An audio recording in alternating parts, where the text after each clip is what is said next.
for joining us online. My name is Taylor, and I'm our kids director here. And yeah, we just want to say thank you. Thank you so much for being a part of our online community. You are catching us in the middle of our series called Riding the Storm. And today we're going to talk about what it looks like to healthily navigate the storms in our life. And so we're going to get going with that, and the band's going to come and play in just a few minutes here. But we do want to say thank you guys so much for following all of our things on social media. We can't thank you enough for following and sharing our things on Facebook, on Instagram, and Twitter. Like I said, you guys are part of a community that's growing, and we're so excited about that. So get ready. We have a really awesome, really great songs planned for you guys this morning. So we're going to let that get kicked off in just a second.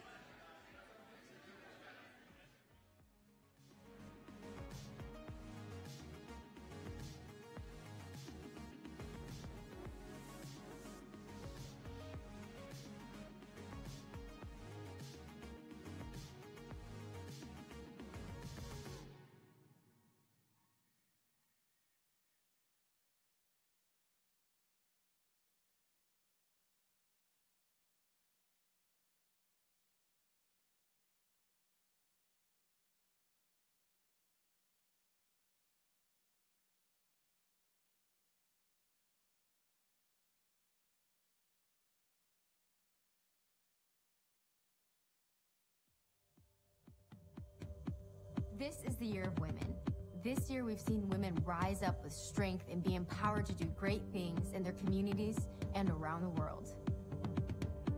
We all have beautiful aspirations for the future, our families, and for ourselves. But for many of us, we have lost the ability to dream as we've experienced the pain and struggle of life. Instead of the light we hope to be and bring to the world, we find ourselves hiding in the shadows, feeling second best. But that doesn't have to be the end of our story. Join us this year at Smash as we learn the art of embracing the damage and discover the love Jesus offers us as he heals our pain and frees us to dream again. To be fearless, bold, radiant.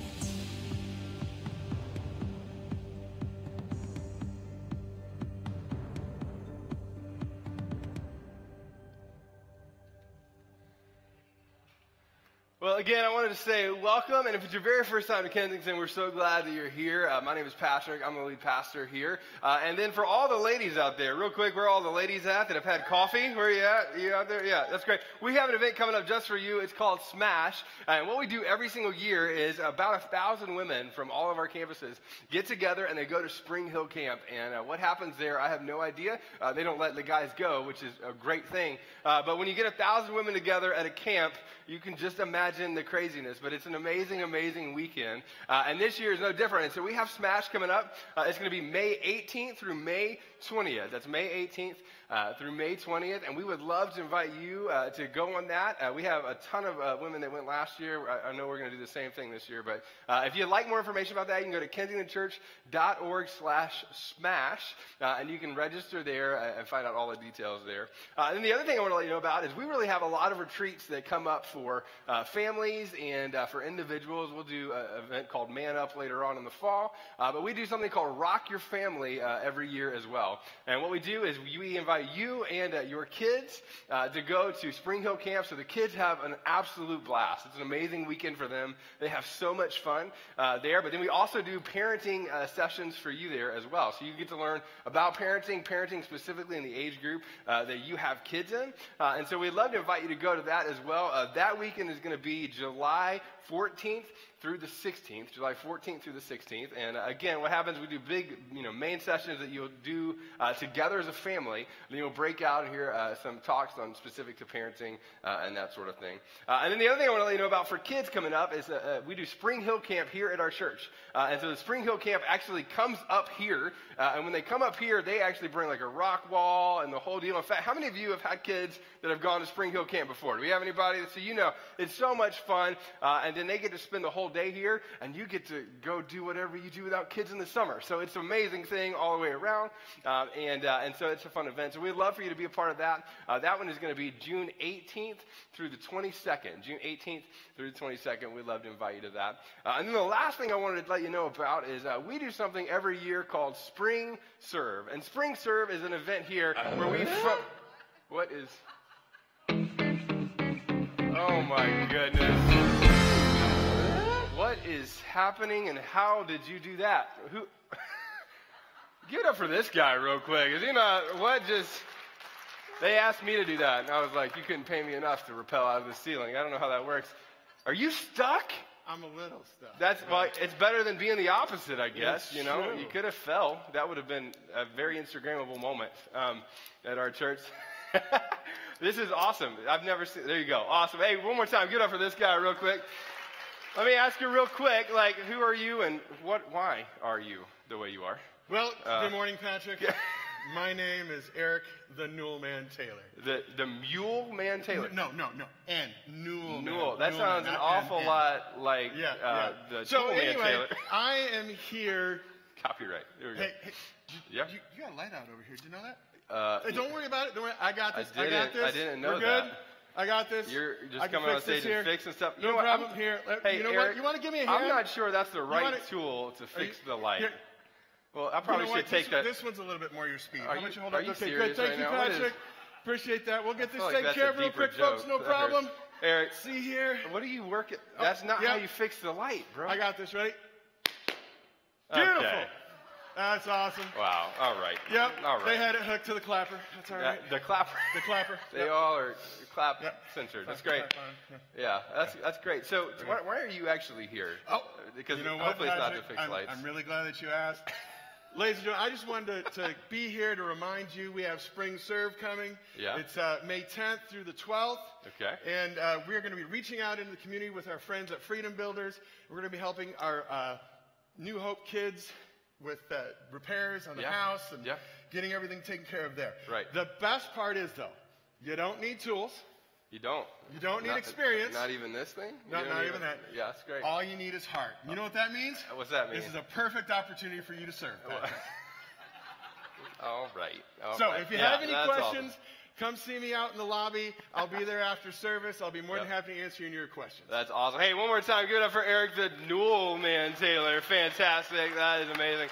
Hey, if you haven't done Spring Serve with us before, Spring Serve is one of our favorite things that we get to do because we go right into the community and really work to make a significant impact. And last year, a lot of us were part of that. How many of you did Spring Serve last year? Anybody do Spring Serve last year? You're part of it? Yeah, it was incredible. At one point, they even had me on a roof, which is, that alone proves that there is a God. So we were excited. It was a fun week for us. So if you're not signed up for that, we would love for you to be a part. You can get all the information about that out in the lobby, and we would love to connect with you out there to get you signed up for Spring Serve. Now, with all that, I'd love you to do this. I'd love you to go ahead and stand up, give 4 or 5 people around you a high five, welcome them, and then ask them this question: what was your favorite 90s sitcom? 90s sitcom. Hey everybody, this is Patrick, and I just wanted to say thanks again for watching our service today online and being a part of this community. Now, we know that you might have some questions as you watch the service today and want to find out a little bit more information about who we are. And so we've created an environment for you to do just that. Simply go to startingpoint.today. That's startingpoint.today and fill out that short form, and one of our staff members will reach out to you very shortly and answer any questions that you have about our church and about who we are. Again, thanks so much for watching. We'll be back at the end of the service today to give you a little bit more information, but we'll see you here in just a few minutes. What's up, everybody? My name is Ryan. This is Shauna. This is Nikki. This is Jim. We're going to lead you guys in a song called Grace Like a Wave. Feel free to sing with us. Here we go.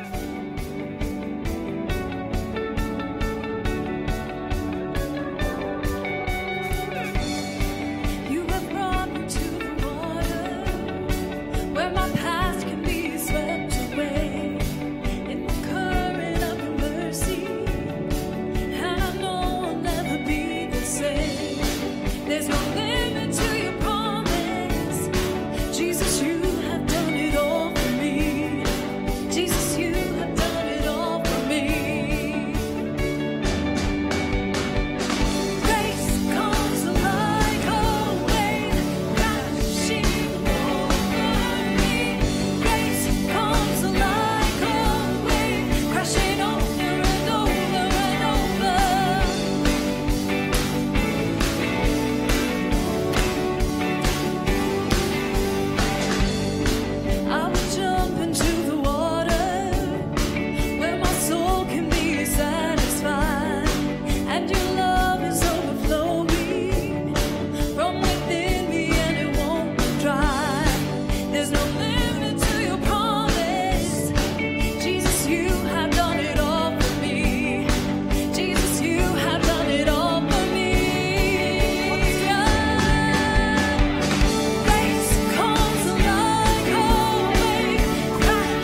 thanks so much for singing with us. I want to say this, if it's your first time and you're like, you hear a song like that, and you're like, what does that even, grace like a wave, what does that even mean? One of the things for us is we believe very deeply that one of the things that unites every person in this room, no matter what you believe about God, what you believe about faith, what you even believe about, Christian people, is that all of us are broken individuals in need of something that's beyond us to forgive us for the things that we've done in our life. And so we get to celebrate that a lot. You're going to get to hear a lot about that today. We're going to do baptisms at the end of today as well. And you're going to hear the stories of people who've experienced exactly what that song is teaching us. So thanks for singing. You can go ahead and have a seat. I want to go ahead and invite our ushers to move forward. We're going to receive our offering this morning. And for those of you who give, we just want to say thanks so much for doing that, being a part of that here. There's a couple of ways that, being all in with us, there is a part where we give, and we give of our resources, and we sacrifice to really make possible not just what happens on Sunday mornings, but what we do really all over the city. When we talk about Spring Serve, when we talk about our partners that we reach out to with the city, and then globally as well, because you give, we're able to reach a little over 500,000 people all over the world because of people just like you who are all in.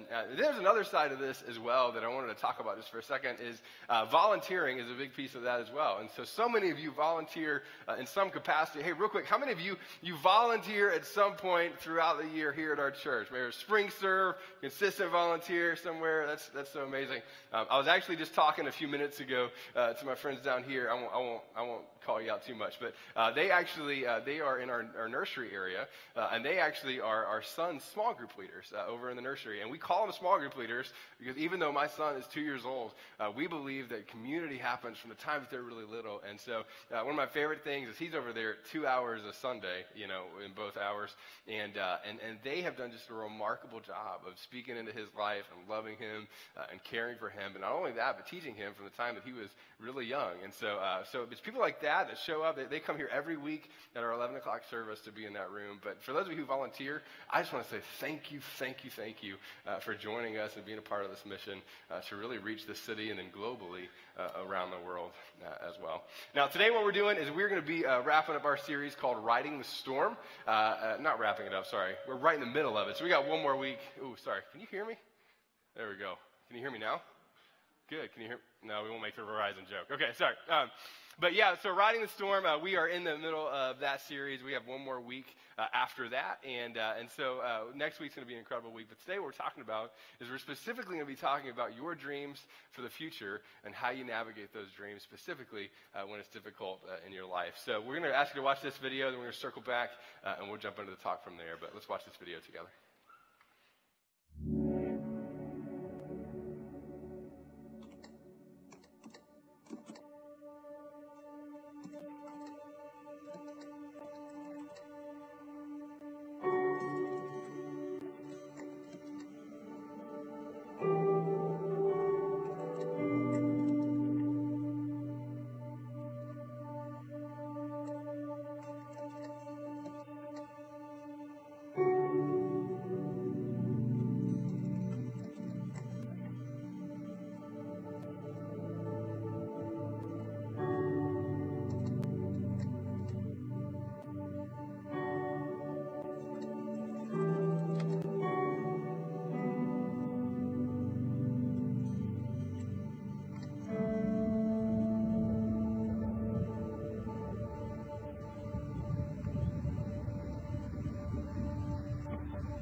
We've been watching that video before the message for all the weeks of this talk and these talks. And when you look on Google, I love this. If you ever go on Google and you type in like the first little bit of it, it kind of gives you suggestions to autofill. Have you ever seen this? And all of the stuff that pops out, a lot of those are some of the most popular searches that people would have. And not only that people would have, the fun thing about Google is that it also kind of looks at you, right? It knows enough about you because of, cyberspace, however that works, but it knows enough about you to even think about, the way that you search and the things that you've searched in the past, and to even fill in some of the autofill stuff for you. And I think it's so fascinating that when you start thinking about, where was God when? Right? Or when you start thinking about, does God exist in a broken world? And you start asking questions around that, And the things that autofill in those kind of things, or in that search bar, it reveals so much, I think, of the brokenness that is in all of us, right? That we all experience. Like, you could be having the best year of your life, but last year may have been one of the most difficult years of your life. And you may even be looking to the next year, and you may have an amazing year this year, but you don't even know what waits around the corner for you in terms of storms that could be popping up in your life. And so the week one of this series, if you're just joining us, the way we do it is we kind of approach our messages kind of like a Netflix series. So there's like 4 or 5 episodes in a row, and you can always get caught up.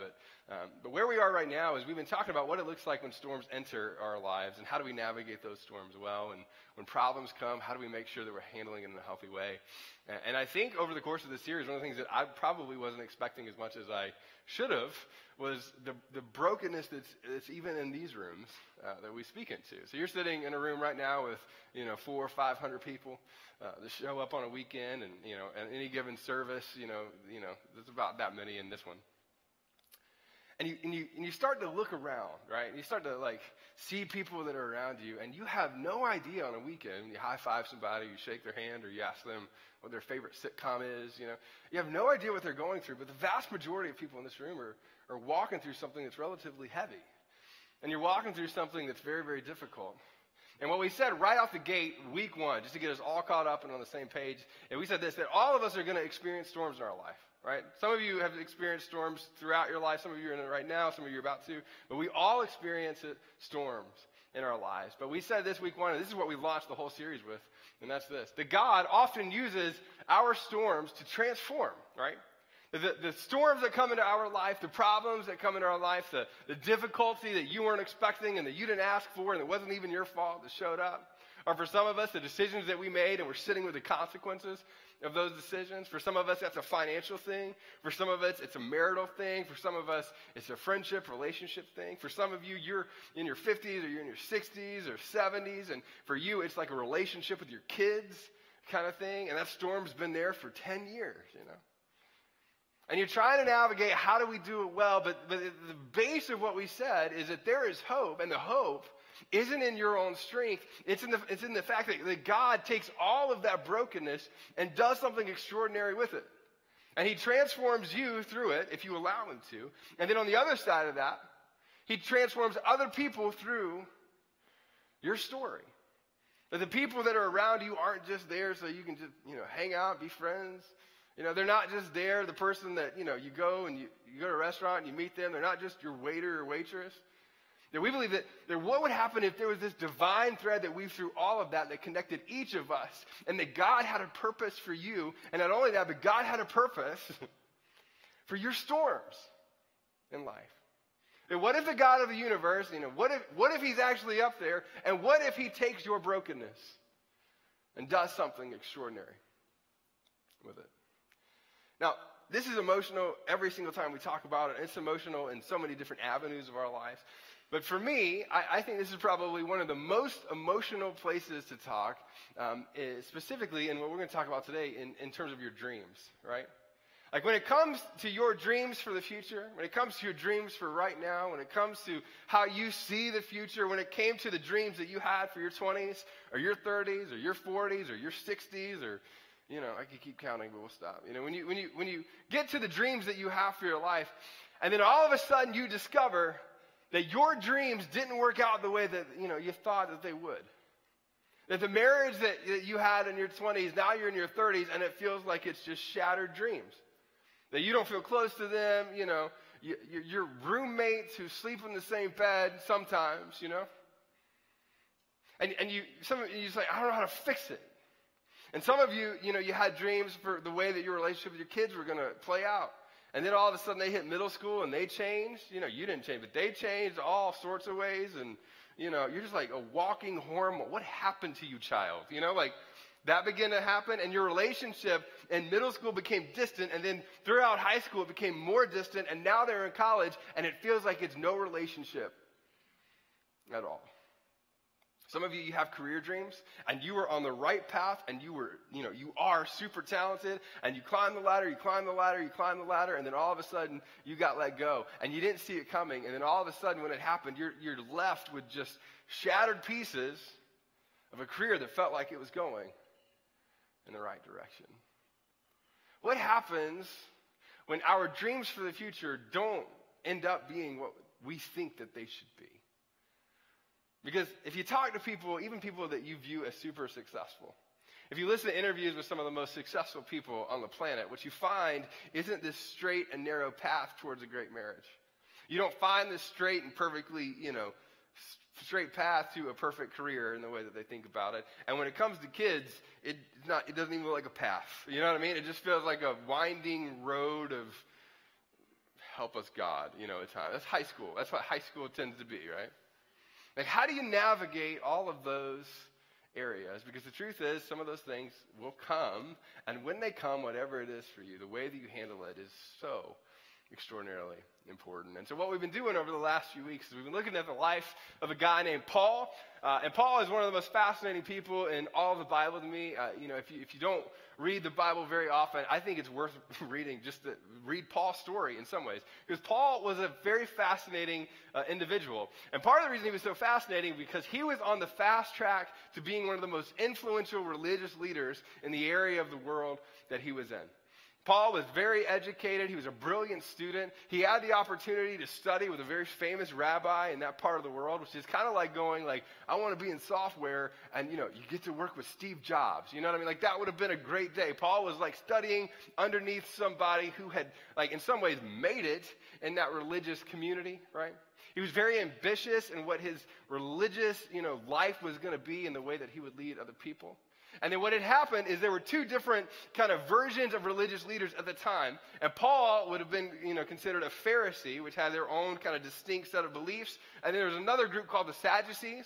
And they would have had, a slightly separate set of beliefs, very similar, but still they kind of diverged in certain parts. And what Paul had worked to do over time as this, brilliant student coming up through the ranks is in some ways he had reached out to both sides and discovered influence with both sides.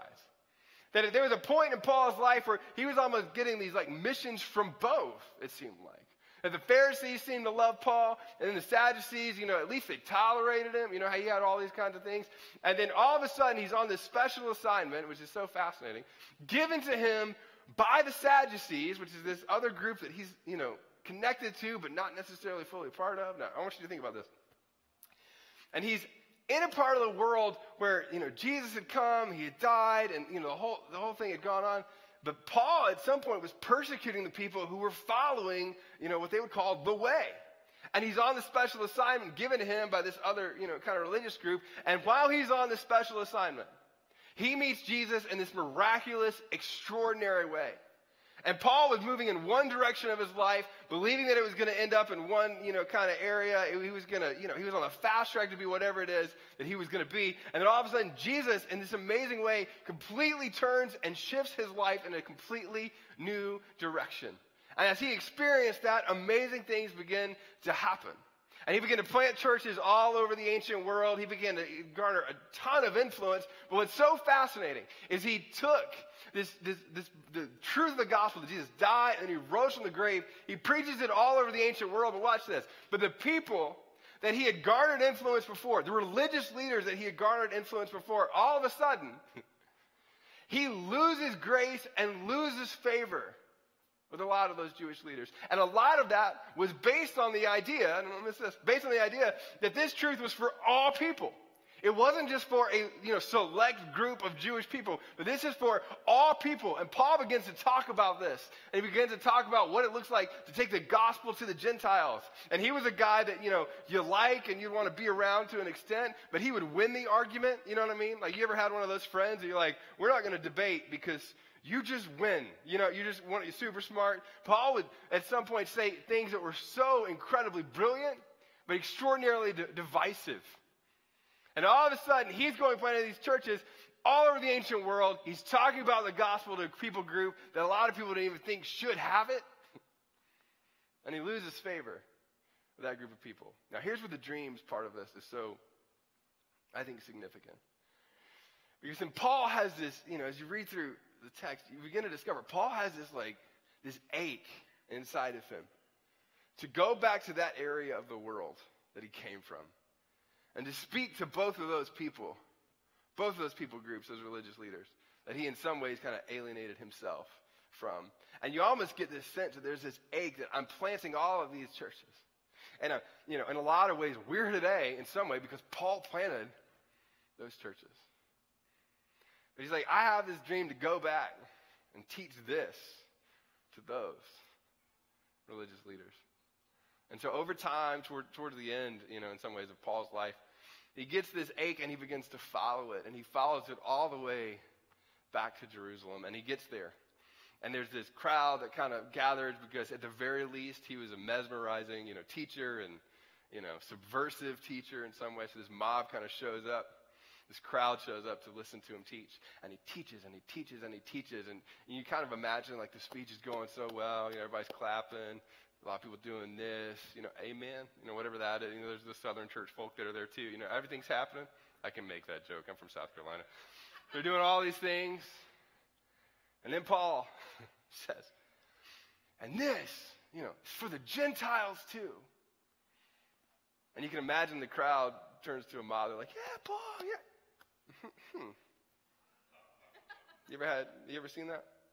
Like you're talking about something and they're 100% with you until you make that one statement. And then it gets real awkward real quick. Like you're talking politics with your weird uncle at Thanksgiving, and the conversation's going great until you actually reveal where you stand on politics. And he's like, I love you, man. This is great. You believe what? Like one of those, Paul says this truth is for everybody, even the Gentiles that you view as unclean, unholy. And the crowd turns to a mob and they, gather him and they beat him, and they rush him kind of away. But then they schedule from there a time for Paul, I want you to picture this, to experience his dream in some ways, this ache that was kind of burning at him, to stand in front of these two different religious leaders, these two different groups of religious leaders, and what's called the Sanhedrin, which is an amazing name for a governing body of religious leaders. And he stands up, and you get the sense that this dream is going to be the dream that he had. This is his moment. And what happens next is so fascinating. Here's what the text says in Acts chapter 23. Paul looks straight at the Sanhedrin, or this governing body of religious leaders that he used to be a part of. He used to be kind of the young, up-and-coming star. And he said, my brothers, I have fulfilled my duty to God in all good conscience to this day.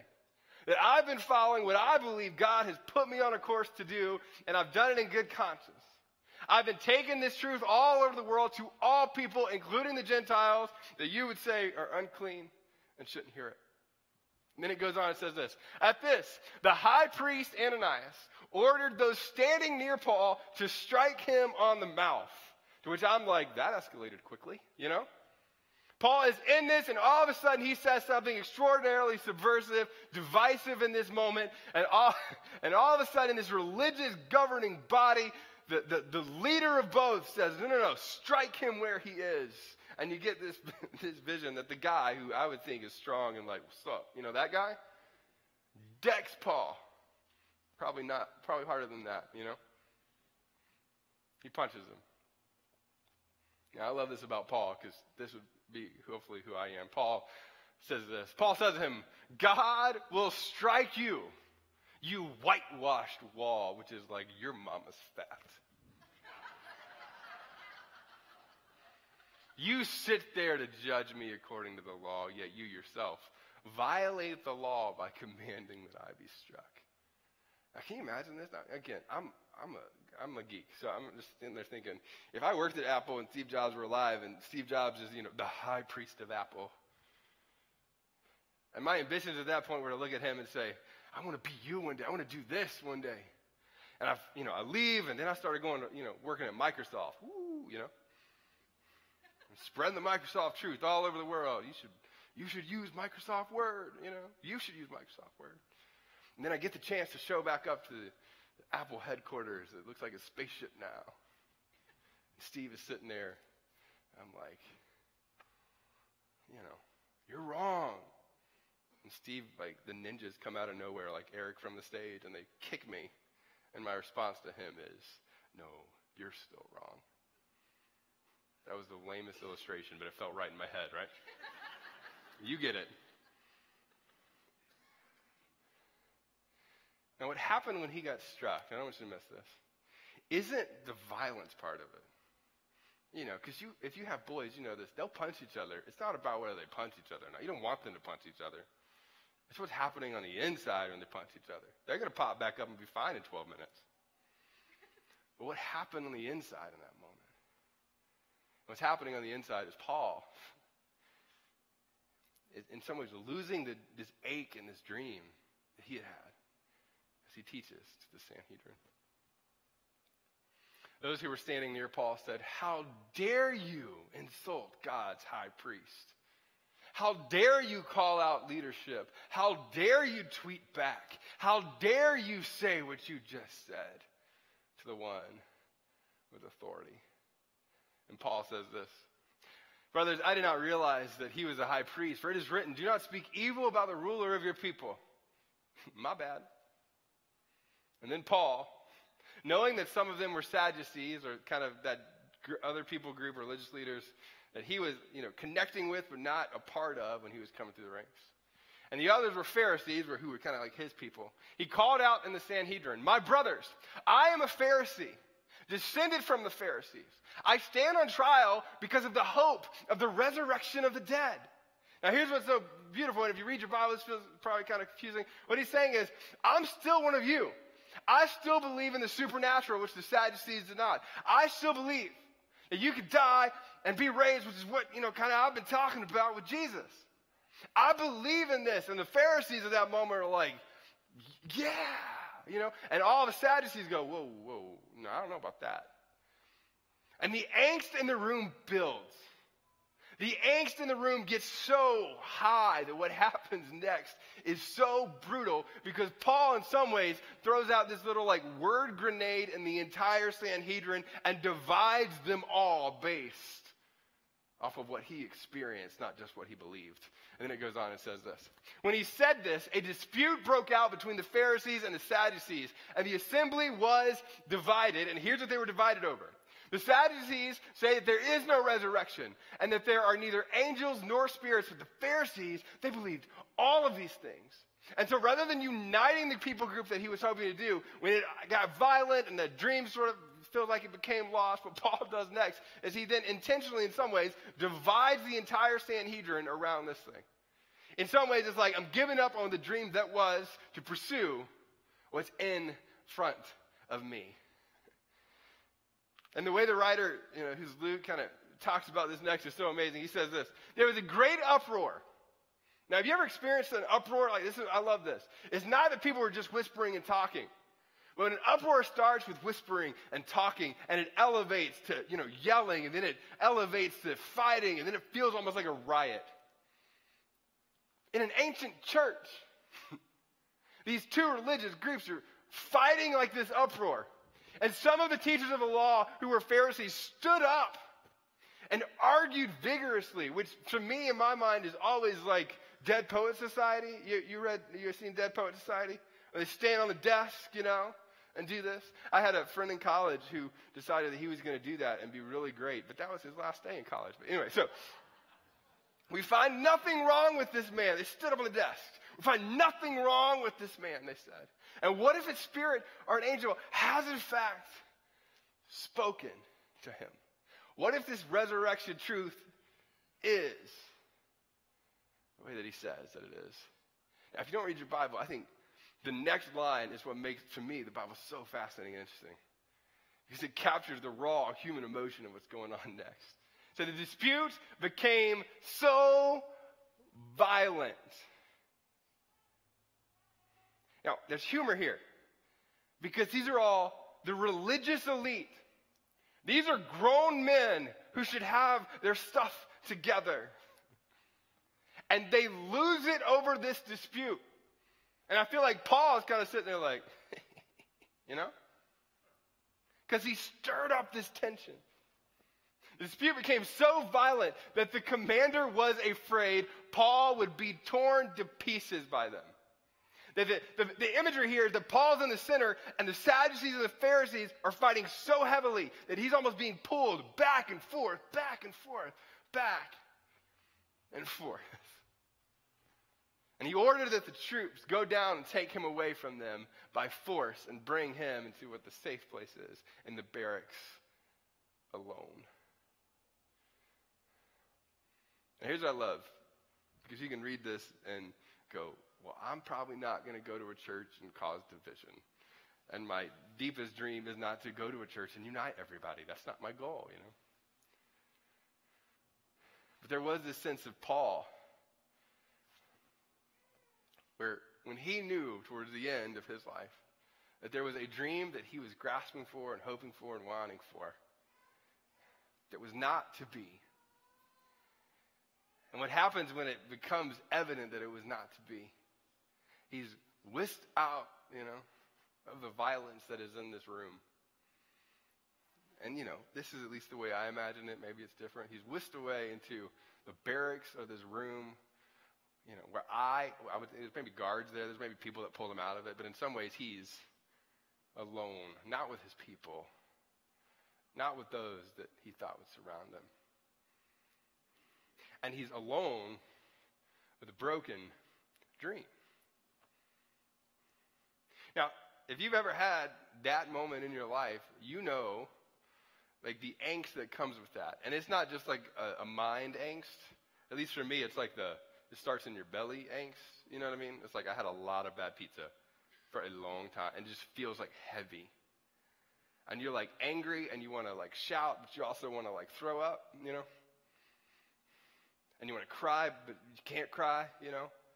And you're like lips quivering.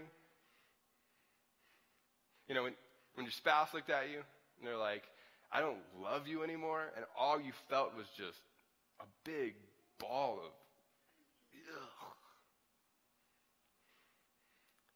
When your boss sat you down and before you even got to the seat, you knew what was coming and all you felt was just ugh. Some of you know what it's like to have a kid say, I hate you, out of my life. I don't need you in the car helping me drive, you know? And all you feel is angst. That's the way I envision Paul here. He's alone, and he feels the angst.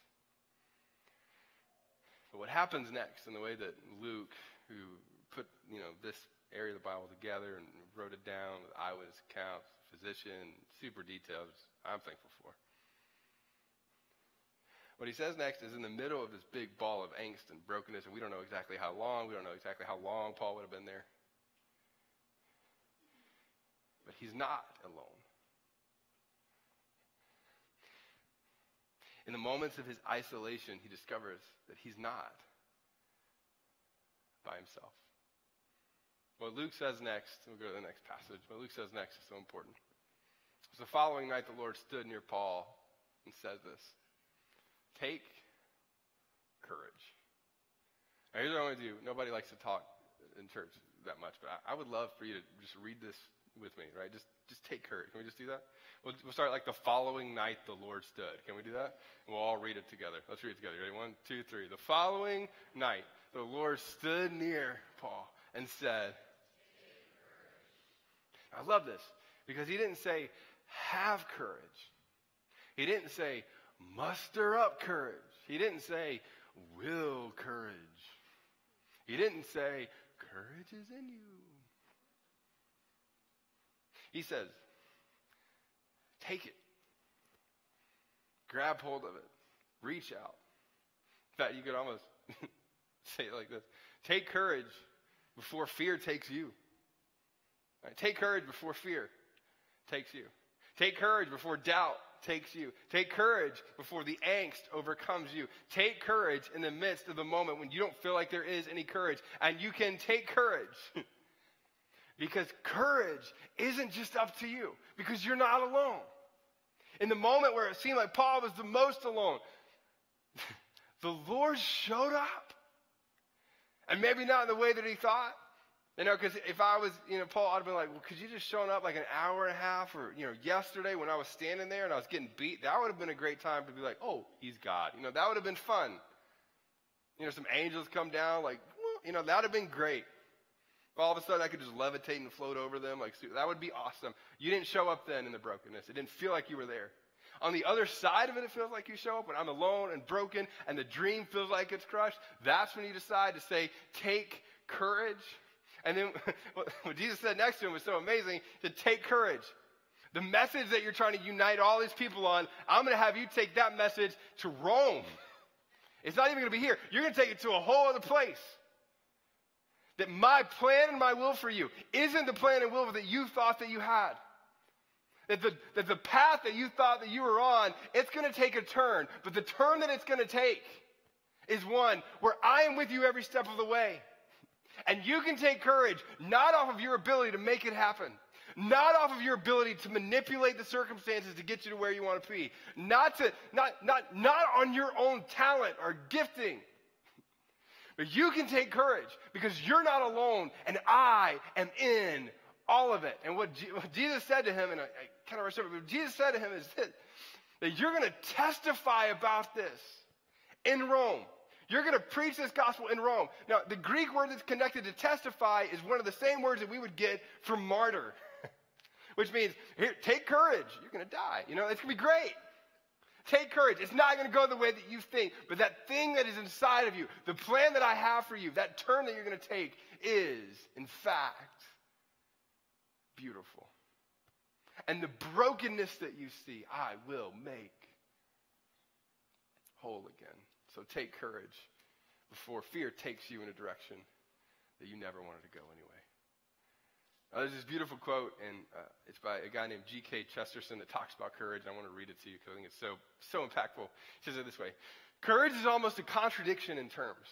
It means a strong desire to live taking the form of a readiness to die. Alone of all creeds, Christianity has added courage to the virtues of the Creator, which is, in some ways a fancy way of saying Christianity spread because of a group of people who had this kind of courage that even if I don't understand all the circumstances in my life, I lean into what is to come. And then he goes on, he says this, for the only courage worth calling courage must necessarily mean, and don't miss this, that the soul passes a breaking point but does not break. He must seek his life in a spirit of furious indifference to it. He must desire life like water and yet drink death like wine. I love this part. The soul passes a breaking point, but does not break, which means some of you, you're looking forward into the storm that you're in, and it almost feels like you can see the breaking point that is ahead. It is not going the way that you planned it. It's not going in the direction that you thought. And in front of you is like the exit ramp for the breaking point, and you only have one option. But the problem with that is that is putting all of the emphasis and focus on you as an individual. That at that breaking point is often where God shows up in the most miraculous and beautiful ways to guide you into what is next. And if you don't believe me, because you're like, oh, he's 30, he hasn't even had anything yet. I totally get it.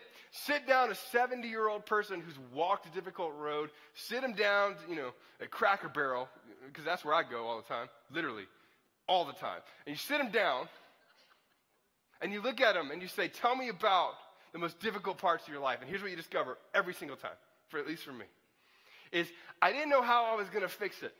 I didn't know how I was going to save my marriage. I didn't know what I was going to do when the job thing fell apart. I didn't know what I was going to do when da-da-da-da-da. But I got to the point where I thought it was going to break, and something was waiting on me there. That there was this divine thread of beauty and angst and fear. But on the other side of all that was the God who was waiting on you and was with you the whole time. He says, I will show you what's next. And I think it's from this posture and this thought process that Paul says this in another area of the Bible called 1 Thessalonians. He says, therefore, encourage one another and build each other up just as in fact you are doing. And he's talking to this, church, and he's saying, and we urge you, brothers and sisters, warn those who are idle and disruptive. But he says this, encourage the disheartened, help the weak, be patient with everyone. Now, I want to look at two words, and we're going to wrap up. That for some of you who are in this season right now, you're going to surround yourself with people At some point, you're either going to choose isolation or you're going to allow people in your life. And there's two types of people that you're going to do that with, right? You're going to allow those people who are discouragers, right? Now, I love this because, again, I love words, but the prefix dis means to be deprived, kept from, dragged away from, excluded from courage. There are people in your life that if you allow into that will literally, I love the imagery, drag you away from the courage to look at that breaking point and believe for more. And there are also people who can talk about encouraging. Prefix N means to surround, and I love this, to cover with courage. And when you don't have the strength to look and say, I don't know what's ahead, that there's somebody around you that's saying, hey, no. You can. And there is. And you just don't see it yet. The unsettling but true part of this is that courage is extraordinarily contagious, but so is fear. Courage is extraordinarily contagious, but so is fear. Now, everybody look at me real quick, then we'll wrap up. I was like, man, that was heavy. Your friend's like, I'm glad you're buying me lunch today, you know? Here's what I'm going to tell you. You're either going to be a person who intentionally surrounds yourself with people who are going to encourage you and push you forward towards the courage that you need to have in the midst of broken dreams. Or you're going to be the person who gravitates toward people who pull you away from it. And then the other part of this, everybody look real fast. Some of you, you're either going to be the person who is an encourager to somebody else, or you're going to be the person who discourages someone else. And we all have a responsibility with that. And so here's what I'm going to tell you. You ready? And if you're the person that's walking this road right now, and you're like, I know there are people in my life that are discouraging me. Here's what I'm going to tell you. It's so easy to do. It's so hard to. You need to, I need you to not be here right now. It is totally okay to remove yourself from those relationships for a season. And then find yourself with people who lift you up. How do I do that? There's a lot of ways to do that. You have a hard conversation. You don't hang out as much anymore. You don't go eat with them all the time. But you figure out how to infiltrate your life with people that are going to build the courage that you need to move forward. And we'll wrap up with this. This is what I'm going to leave you with. That in our lives, we have no idea what hangs in the balance of our decision to choose courage rather than fear. And here's what I mean by that. Ready? Some of you are like, I feel like I want to give up with my kid that's a little bit older, And you're like right there in the breaking point for you, and people are like, you need to walk away. You deserve to be happy and all that stuff. You just need to release. But there's something in you that says, I need to push forward and be courageous. And on the other side of that exit ramp that feels like the breaking point, no, don't miss this. It's where reconciliation actually is. And you're at the point of giving up. You're like, oh, no. You have no idea what hangs in the balance of your decision to choose courage to move forward. Ready? I want to talk to some of you who are married, right? And you're struggling with it. And you're like, he's talking to me. I'm talking to a lot of you because I've talked to, I think, 9 couples over the last 3 weeks who've been walking this road right now. And they're all about the same life stage and that sort of thing. So I want to tell you, everybody look. If you're watching online, it's for you too, in your PJs,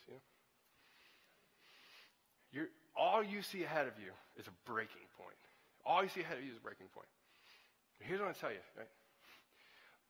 I would say most couples that I talk to, especially those that don't have faith at the center, that breaking point that's in front of you feels like the part where you say, I'm going to walk away. And here's what I'm going to tell you. Now, I'm just going to sit everybody down. Like, the struggles that you're facing right now, even if it's been a year, 2 years, 5 years, don't miss this. I said this to my the other day. Over the course of your life of 50 or 60 years married to this person, that is like a little bitty dot. And you're like, well, it feels like a long time. I'm 35, and 3 years is a tenth of my life. Like, yeah, but by the time you're 60, it'll be, I don't do math. You figure that out. It'll be, and your breaking point is in front of you. Now, don't miss this. Your breaking point is in front of you. Like, I'm going to walk away. And then here's the worst part, and these are the people that I get so angry at. Right? I get angry. Is all the friends are like, well, you deserve to be happy. No, you don't. You don't deserve anything like that. That's not it at all. We all mess up. Deserve to be happy. What does happy even mean? What does that really even mean? Let me tell you what it means. Happy on the other side of it is I woke up this morning and I didn't eat pizza at 2:30 last night. I feel great. I'm happy at that point in my day. That was not me last night. That was a terrible illustration. I'm over 2 today. So on the other side of this, let me say this. Right? Happy is like, I feel good. Talk to people who make it on the other side of marriage and the difficulties, and what you find is joy. Joy is the discipline, pursuit of this marriage and what God's calling me to do. I'm going to tell you this. That blip or that struggle and that breaking point that you see, on the other side of that is a God that can walk you through all of it. But you have to be willing to keep coming to the table. Because there will be a day that you regret it. There will be a day that you wish you hadn't have. And there will be a day that you want to look at all those friends that were standing aside of you and like, you deserve to be happy. You should walk away. Shut up. That's not it. On the other side of it is what you find when you say, I am committed to you forever. Do I like you today? Heck no.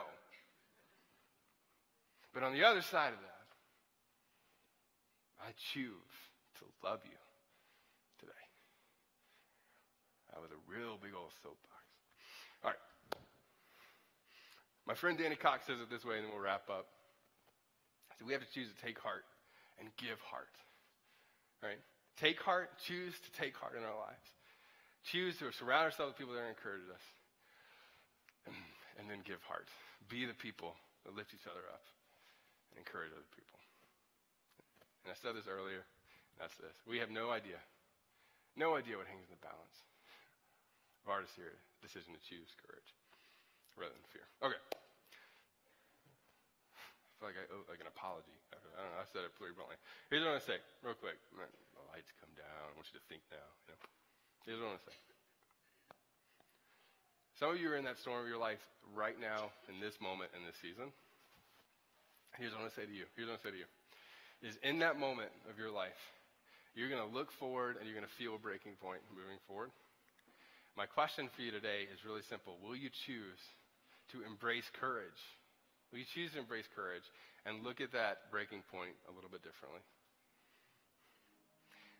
And then some of you, I'm just going to be real honest, some of you, you're like, your natural bent is always toward the discourager because you're a realist and you're smart and you're type A, you're like me, without the smart part, but you're type A. And this is hard for me too, because I want to fix it all. You need to adjust your mindset so that the people that God has placed in your life and brought around you, and what can happen in those moments is that you can choose to embrace. You can choose to embrace the calling that God has for you. That's to walk alongside of people who are struggling through that. So here's what I'm going to ask you to do for just a moment. I'm going to ask everybody in the room, even if you're not a follower of Jesus, just if you could humor me just for a second. I'm going to ask you just to maybe close your eyes for a moment and bow your heads for a second. And it's super dark in here, right? So I'm going to say that. But here's what I'm going to ask you to do. If you're in the room right now, right? No one's looking around and no one's looking around. And if you were like super honest and you would say, I'm looking at a breaking point that I don't know how to fix and I don't know how to solve, and it just feels like it's going to break, right? That's you. And it could be in any area of your life. I'm asking you something that's extraordinarily uncomfortable for a moment. And I can't really see you because it's super dark and these lights are bright. I really can't. People around you aren't looking. But just as like a moment for you to have like this catalyst to make a decision. If you're at one of those breaking points, or if you can see it in the distant future, I'm going to ask you right now, I'm going to ask you to lift up your hand just for a second. And that's not for me because I can't even really see you. I'm going to ask you real quick just to lift up your hand where you are. Just for a second, you can put it right back down. But I want you to do that just for a moment. Now, in a second, I'm going to pray for you specifically to have the courage to take whatever next step is in front of you.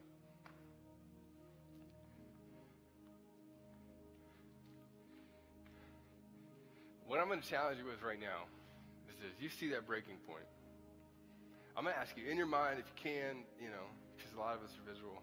So I want you to visualize that breaking point almost like there's an exit sign. And then however you view God, I don't care how you view God. However you view God, I want it's in your mind, to be burned in your mind. However you view God, that he's waiting on you there. I want you to think about it just for a second. However you view God, visualize in your mind, is that exit or that breaking point.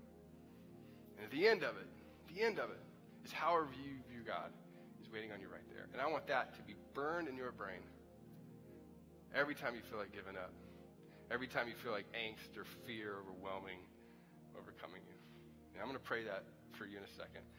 And then for those of you in the room who you're either the person who encourages people, but right now you just aren't doing that intentionally, or if you're the person who's a discourager, I'm going to pray for you. And what I'm going to pray for is the courage for you to choose to come around people who are broken and bring them to where they need to be. And then right after that, we're going to do our baptisms. And then after baptisms, we're going to end with a song called You Make Me Brave. We'll go to baptisms right after I pray. You're going to get to hear the stories of people who've experienced that life change. Let me pray for us. God,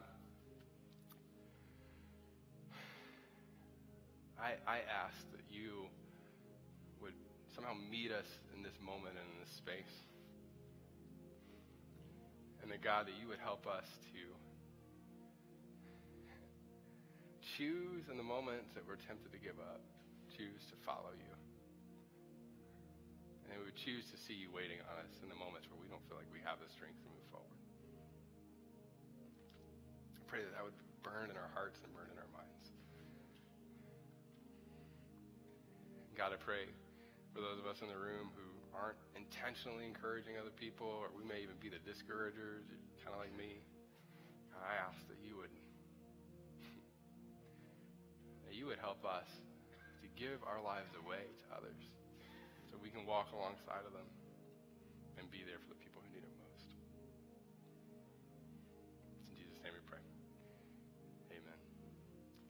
So I'm going to bring up the lights real quick. These next few moments are one of my favorite things that we do, period. Today you're going to get to see the baptism stories of several people here, and a lot of them are kids, which I'm so excited about. That's one of my favorites. In fact, the way they worked out, we have several kids that are getting baptized and then several adults at 11. And I want to say two things, and we'll let you hear their stories. Baptisms for us are really this public kind of, we call it a declaration of what God's doing in the hearts and lives of people. And I just want to brag real quick. Taylor leads our K-Kids department. Pam was on our team for a long time. She really is instrumental in our preschool department, helping a lot of these kids understand what this means. It's funny. All the stuff we talked about today is so complicated, it feels like, but then the kids, they get it and understand. It's just this amazing thing, and they do it in 15 minutes, which is great. So, but these kids have understood what that means, and they've had a conversation. They've articulated what it means to follow Jesus. And I just wanted to say to both of you, and then Desiree. I think Desiree's back there too. I won't embarrass her, but Desiree helps lead the K-Kids. They do a phenomenal job of that. And so you're going to actually get to hear the stories of some of these kids, and we're going to baptize them. So I'm going to go invite Taylor to go ahead and maybe don't hop in the baptismal. That would be fun to watch, but maybe not do that. And then I'm going to let you hear their stories a little bit, and then we're going to baptize these little ones. It's one of my favorite things we do. Yeah. So I would say this even if I wasn't the K-Kids director. This is honestly one of my most favorite things that we do. The fact that students are coming in here because they do understand. We've had conversations before this, and they get it. And so I've had a lot of conversations with the Hendrick family. There's 3 of them, and they're all going to come in one by one. And I love this family so much. They moved here not too long ago, and these kids are making bold decisions for Jesus. And as soon as they started coming to Kensington, they wanted to be all in. They're like, I understand what this means, and I want to join. They helped us start a K-Kids worship team, and so we have these kids on our worship team, and they're doing reckless things for Jesus, and they're so young. And I'm just like, what? I wish I was there when I was their age. So I want to invite Zach in here. Zach, we're so proud of you, man. He's on our worship team, and he's been doing such a great job. And this is the thing that gets me emotional, Zach. Did you know that? So Zach, in front of all of your family and friends, I want to ask you, have you made the decision to follow Jesus with all of your heart, all of your mind, and all of your soul?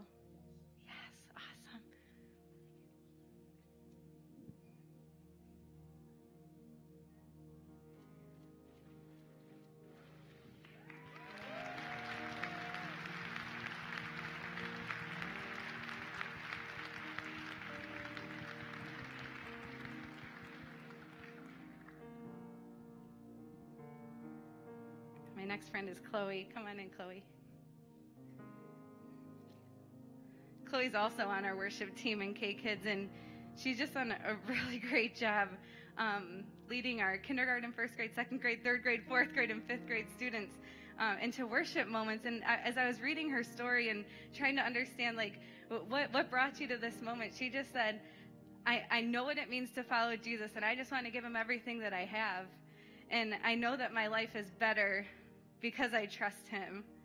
And I'm like, man, if I could just understand that at this age, it's amazing to listen to. And so, Chloe, I want to ask you today in front of all of your family and all of your friends, have you made the decision to follow Jesus with all of your heart, all of your mind, and all of your soul?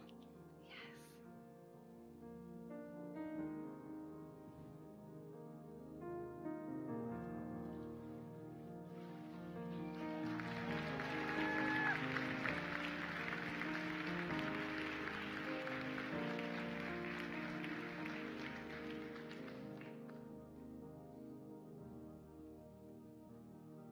Skylar is our last one. Skylar, come on in. Now, Skylar, you're in middle school, aren't you? You are. And Skylar, I had the opportunity to read her story, and I was talking to her and her siblings on the phone, and I was reading Skylar's story, and it's so crazy because part of your story, you were saying, Skylar, some adults just don't understand that kids feel stress sometimes, right? They do, and it's a real thing, and so we can't discount the stress that we feel. And I know that that's something that you feel sometimes, but I also was reading in your story that even though you have stress, you know, because you have Jesus, you don't have to feel that way, and that you can count on him to be there for you through every step of the way. And I love that you have faith like that. You're inspiring everybody in this room. I know that's for sure. And so, Skylar, have you made the decision to follow Jesus with all of your heart, all of your mind, and all of your soul? Awesome. Did you hear that? Definitely yes. I love it.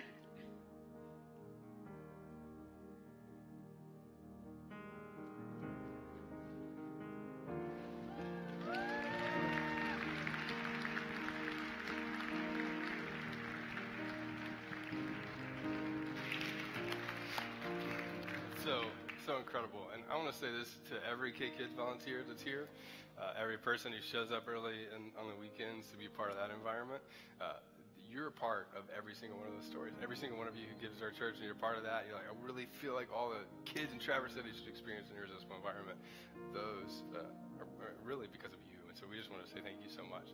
Now, one thing at our church that we love to do, and we're going to wrap up, is whenever we do baptism, we just feel like it's time to celebrate after baptism because God is working in our church and doing amazing things. And so what we're going to ask you to do is I'm going to ask you to stand up. Now, for those of you who you're like the singer people and you're really like, you can already sing, you're already good at it, we'd love for you to join us and sing. For all of us who are bad singers, real quick, do we have any bad singers out there, really bad? Like you're real bad, like me? Like it's like, oh God, I'm standing next to it. That's okay. So let me tell you this real quick. Yeah, I said it. So here's what I'm going to say. I'm going to ask you to do this, all right? For those of you who are followers of Jesus, I'm going to ask you to sing this out as loud as you can. The beautiful part about this song is what it talks about. It is saying, you know, you make me brave. You give me the courage to step forward and to do what you've called me to do. And that's what we're going to sing about for these next few minutes. And so for those of you who are great singers, you're going to sing anyway. It'll be pretty and it'll be great. Those of you who are bad singers, part of the reason it's so loud is so we can't hear you. So it'll be great. You don't have to worry about it. You can sing loud too. You can sing loud too. I'll be down there singing with you. But what I want to do is in our hearts and our posture, we just celebrate what God has done. So let's sing this song together.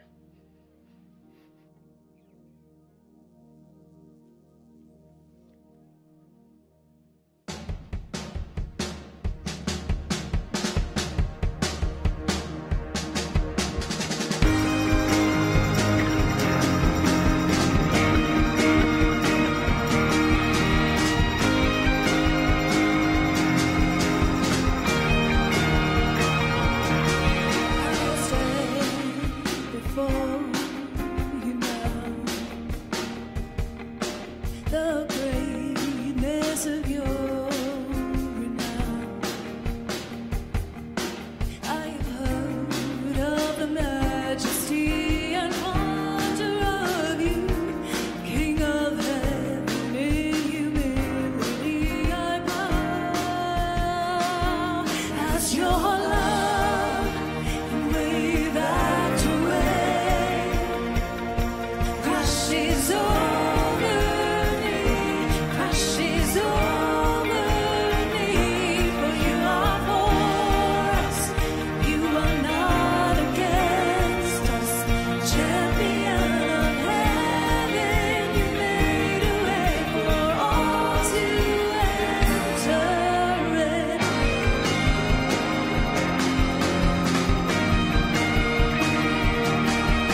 want to say thanks so much for being here today. And again, if it's your first time, you're like, I'd like some more information about, our church or anything about that. There's a couple options for you to do that. You can go to startingpoint.today, startingpoint.today.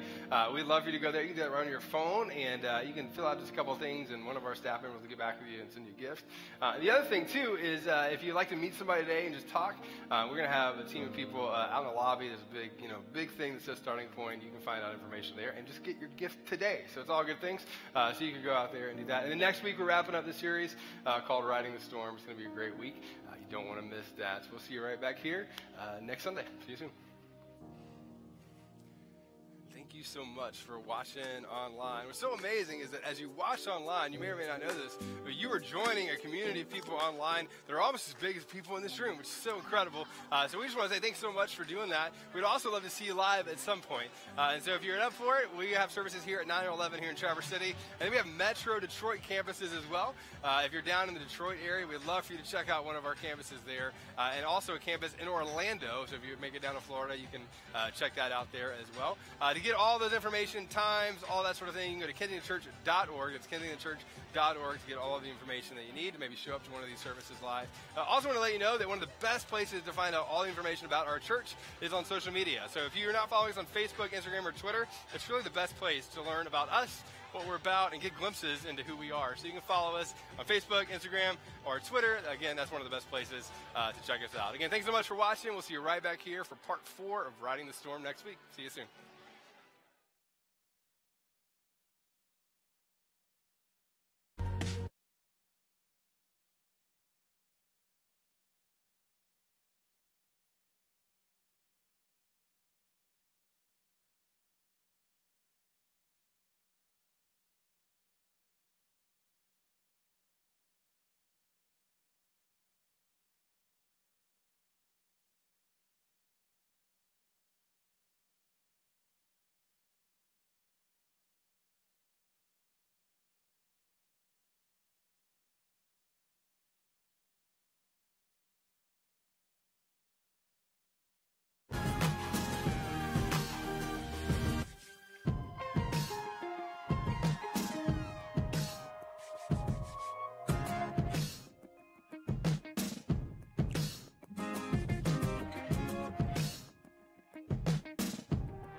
and I am the kids director here, and it's so awesome to see you guys watching us online. We love that.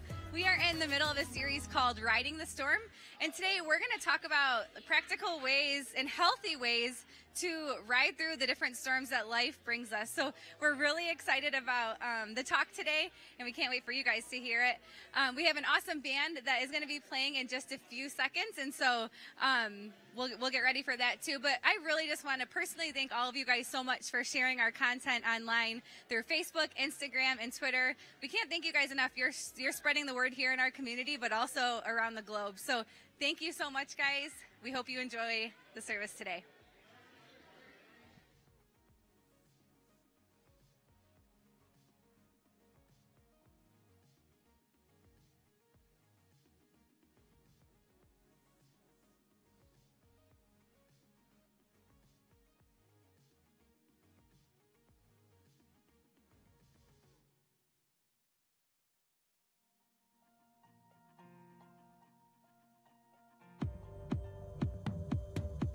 This is the year of women.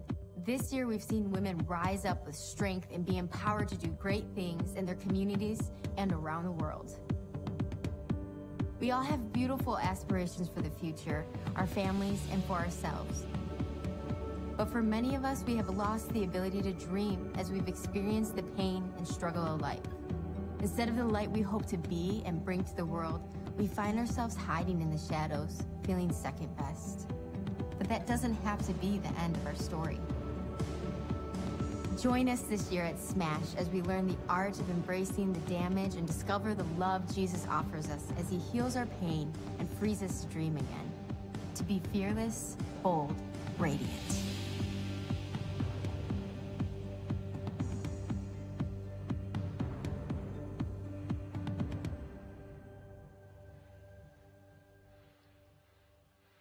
Well, good morning. Traverse City, how you feeling so far this morning? Feeling pretty good?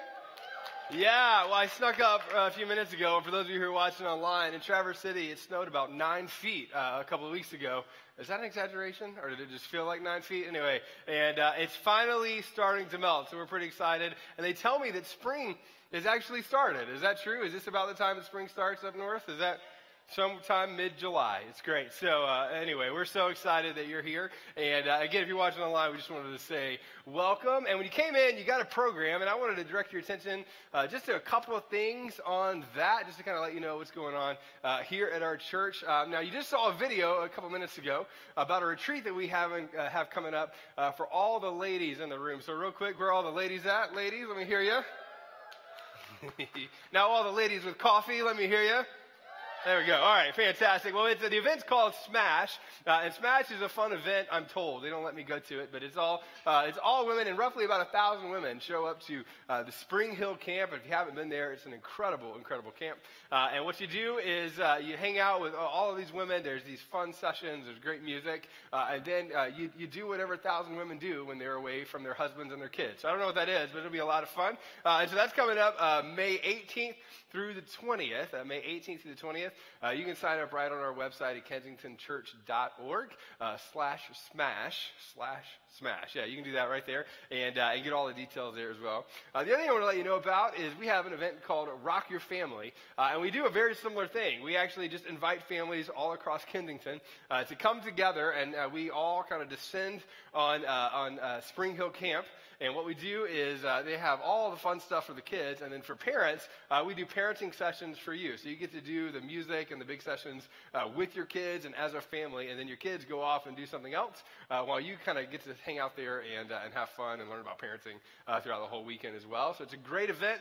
We'd love to invite you to that. That's going to be July 14th through the 16th. July 14th through the 16th. And again, you can sign up right on our website for that one as well. And then the last thing, I feel like all of these are Spring Hill related, but every year in the summer, Spring Hill actually comes up to our church and puts on a whole week-long day camp for all of our elementary school kids. And so it's a fun, amazing event. The great thing for you is your kids get out of the house for the whole week during the day, so you get like freedom, whatever that is.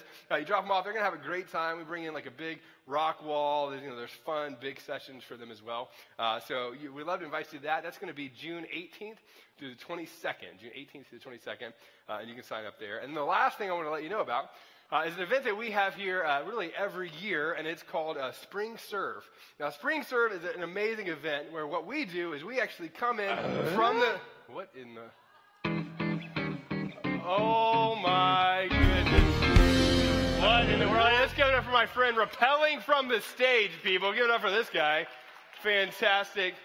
What is happening right now? Yeah, get it all off. Apparently, liability made us attach him to it. I don't know why, but apparently that's the thing going on here. Hey, one more time, give it up for my friend Eric. Eric, what's up? Eric, how you doing, man? I'm doing good this morning. How are you, Patrick? I'm fantastic. Eric, I forgot your last name. What's your last name again? My name is Eric the Newellman Taylor. Eric the Newellman? Newellman, yeah, with an N. That sounds an awful lot like the Toolman. No, we don't. That's a different thing? Totally different. Yeah. Absolutely, okay. Yeah. What about 90s kids at? Do we have any fans of the 90s out there? Okay, all 7. That's great. So, yeah, I watched your not your show. No, my cousin. My cousin. Yeah, my That's cousin. Great, great. What are you up to, man? Why well, are you I am here to talk to everyone about... do you know, you got a light out over here. Oh, okay. Well, let me, you know what, can you help me with production this? Are you a production person? Give me a hand with this, would you? You don't fix that one with a drill. I don't think you fix that one with a drill. That's not the right tool for the job. You know what, bro. You're probably right. Yeah. I think this is more your speed. Oh. Why don't you hold that for me? Thanks. Okay, all right. Good. Thank you. I'll get this taken. Just give me one quick second there's here. A deeper joke there. 1 second. That's great. Yeah. What do you? That's not Eric. That's not how you do that, man. You don't fix it with a drill.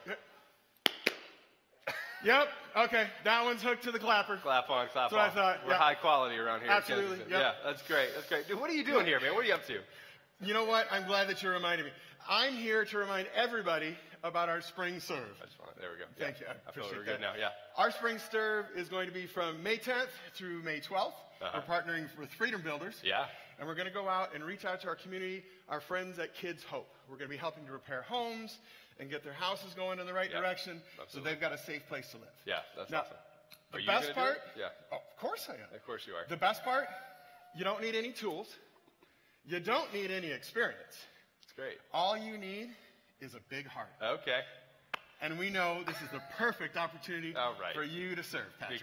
Not because of the heart, because I don't have any experience or tools. You have an amazing heart, Patrick. You really do. It's absolutely amazing. If you don't know, Patrick has. It's it's beautiful. They don't let me touch the power tools. That's awesome. That's okay. If you have any questions, make sure you come see me out in the lobby after service. I'll be happy to answer all your questions for you. I hope to see all of you out there at the Spring Serve. Hey, one more time for Eric the Tool Man Taylor, ladies and gentlemen. Do we have any fans? Did anybody watch Home Improvement? Yeah, I actually did a Google search recently for Al's face. It was pretty great. Anyway, I never found it. Anyway, so, hey, glad you're here. Here's what we're going to do. I'd love you to do this. I'd love you to go ahead and stand up. You have 4 or 5 people around you, high five, ask them this question. What was your favorite 90s sitcom? Favorite 90s sitcom. What was that for you? Hey everybody, this is Patrick, and I just wanted to say thanks again for watching our service today online and being a part of this community. Now, we know that you might have some questions as you watch the service today and want to find out a little bit more information about who we are. And so we've created an environment for you to do just that. Simply go to startingpoint.today. That's startingpoint.today and fill out that short form, and one of our staff members will reach out to you very shortly and answer any questions that you have about our church and about who we are. Again, thanks so much for watching. We'll be back at the end of the service today to give you a little bit more information, but we'll see you here in just a few minutes. Well, what's up, everybody? My name is Ryan. This is Shauna. This is Jim. This is Nikki. We're going to lead you guys in a song called Grace Like a Wave. Feel free to sing along. Here we go.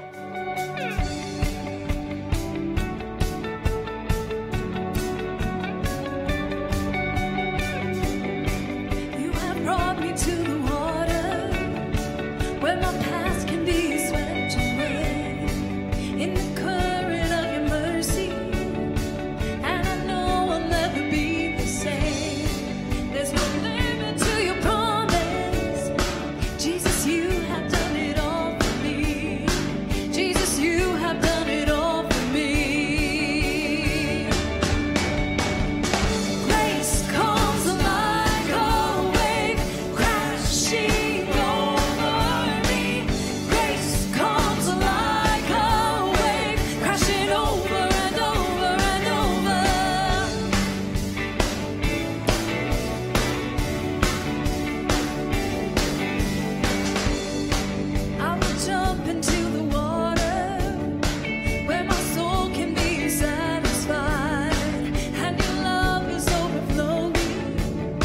from within me and it won't run dry. There's no limit to your promise. Jesus, you have done it all for me. Jesus, you have done it all for me. Oh, grace comes like a wave crashing over me. Grace comes like a wave crashing over and over and over. Grace comes like a wave crashing over me. Grace comes like a wave crashing over and over and over.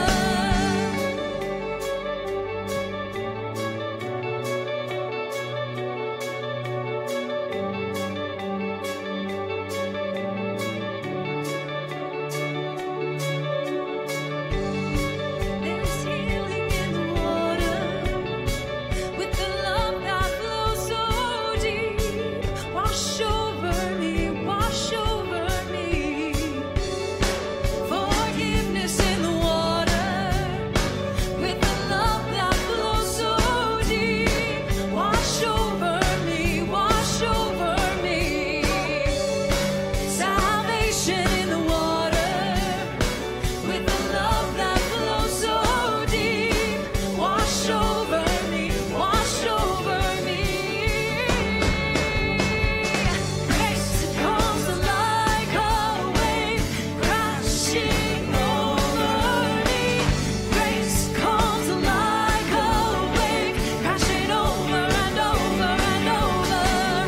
Grace comes like a wave crashing over me. Grace comes like a wave crashing over and over and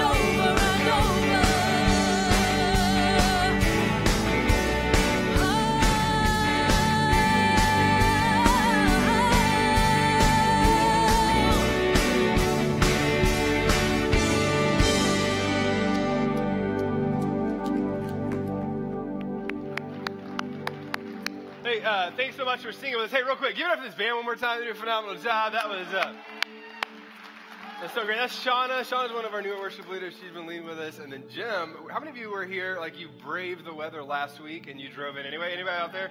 Yeah, that's great. We got stuck in our driveway. I left that part out, but we still made it. And that's Jim. Jim actually left for the first time last week. Did a phenomenal job. And so we're so glad that they are here. And then I'm going to do one other thing real quick. If you'll just stay standing. Hey, Keaton, come here real quick. I want to introduce you to everybody. So this is my friend Keaton, who's infinitely more of a studly guy than I am. He's a good-looking. And Keaton, one more time, how old are you? 19. 19. I think I was playing Nintendo at 19. Anyway, he's a phenomenal guitar player. He moved here from Colorado, and he's been a part of our church now for how long? About 6 months? Yeah. 6 months been playing with us, and today he's getting baptized. You're going to hear his story here in a little bit. We're super excited about that. Give it up for Keaton. Does a phenomenal job, and yeah, we're so glad you're here, man. Thanks so much. Yeah, absolutely. All right, you can go ahead and have a seat. We're so glad you're here.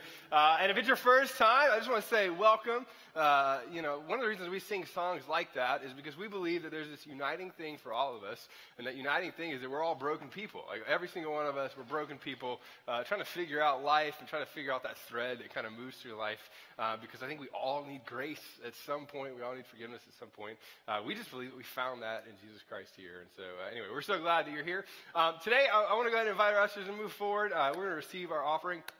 And I just want to say thank you so much to those of you who give and that you're a part of what we do here at our church. The thing that, we try to talk about fairly consistently, but, it's always, you try to do that every week. But one thing is when you give here, you're giving towards, obviously, the service and all that stuff, but you're also giving to put on amazing family ministry environments for kids, for students. In fact, at our 9 o'clock service, we baptized 3 students this morning, which is amazing. And all of that is made possible because of people just like you who give. And so all of the baptisms that you're going to see today and hear their story about today, all of that's made possible because of people just like you. When we talk about what we do globally, we reach a little over 500,000 people in our global partnerships. All of that is made possible because of people just like you. And then the other thing I was going to tell you too is you can give, as the baskets kind of come by. But one of the easiest ways to give, and this is the way that our family does it, is you can actually give on our app or online. And your stuff is all safe there. Everybody, I always feel a little nervous doing that, but it's super safe. And the great thing about that is that if you miss a week, then it's just there, or, all of that's super easy. Or if you're watching online 1 week, you can just do it that way as well. So we always say, like, giving online is the easiest way to do it because you're kind of automating the giving process, and you're a part of that. So we just want to say thank you. A lot of you are already doing that. In fact, most people at our church give that way. We just want to say thank you for doing that. And then the last thing I wanted to say is this, and I talked about this at our 9 o'clock service, but one of the ways that you give is a lot of people give, sacrificially through their finances, but a lot of people also, they do that, and then they also serve. And so at our 9 o'clock service, I was sitting on the front row, and behind me were my son's small group leaders, right? And so my son's 2 years old, and yes, even at 2 years old, we put them in small groups because we believe community is extraordinarily important. And the beautiful thing about this couple is they show up together as a couple every single week, and they're actually serving right now at our 11 o'clock service in our preschool environment. And I was talking to her, and here's what I love. She said, I found my niche for serving. I found the place that I love to serve, and it excites me. And she goes, even when I miss a week, I miss specifically the kids that, are there. And I was like, do you miss Henry? And she didn't answer, but that's fine. We'll talk about that later. No, I'm kidding. She did. But, that's just a great thing. Like, she's so invested in that. And so for those of you who volunteer, for those of you who serve, I feel like I can't say thank you enough for being a part of this community. So today what we're doing is we are right in the middle of a series called Riding the Storm. What we've been doing over the last few weeks, in case you missed it, is we've been talking about what happens when storms come in our life and how do we navigate those in a healthy way? How do we make sure that we're navigating those seasons of storm in a healthy way? Because a lot of us are either just came out of one, we're in one right now, or we don't even know it yet, but we're going to be in one soon. So figuring out how to navigate that is an important thing. So to get our mind thinking in that direction, we're going to play a quick video so you can kind of be thinking about what we're going to be talking about, and then I'll come back up and we'll do the talk from there. So let's watch this video together.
Now, we've been playing that video, for the last couple of weeks, and I love when we play the video because I don't know if you've ever done this before. Have you ever got on Google and you type something in and it starts to autofill what's next? Anybody ever tried this?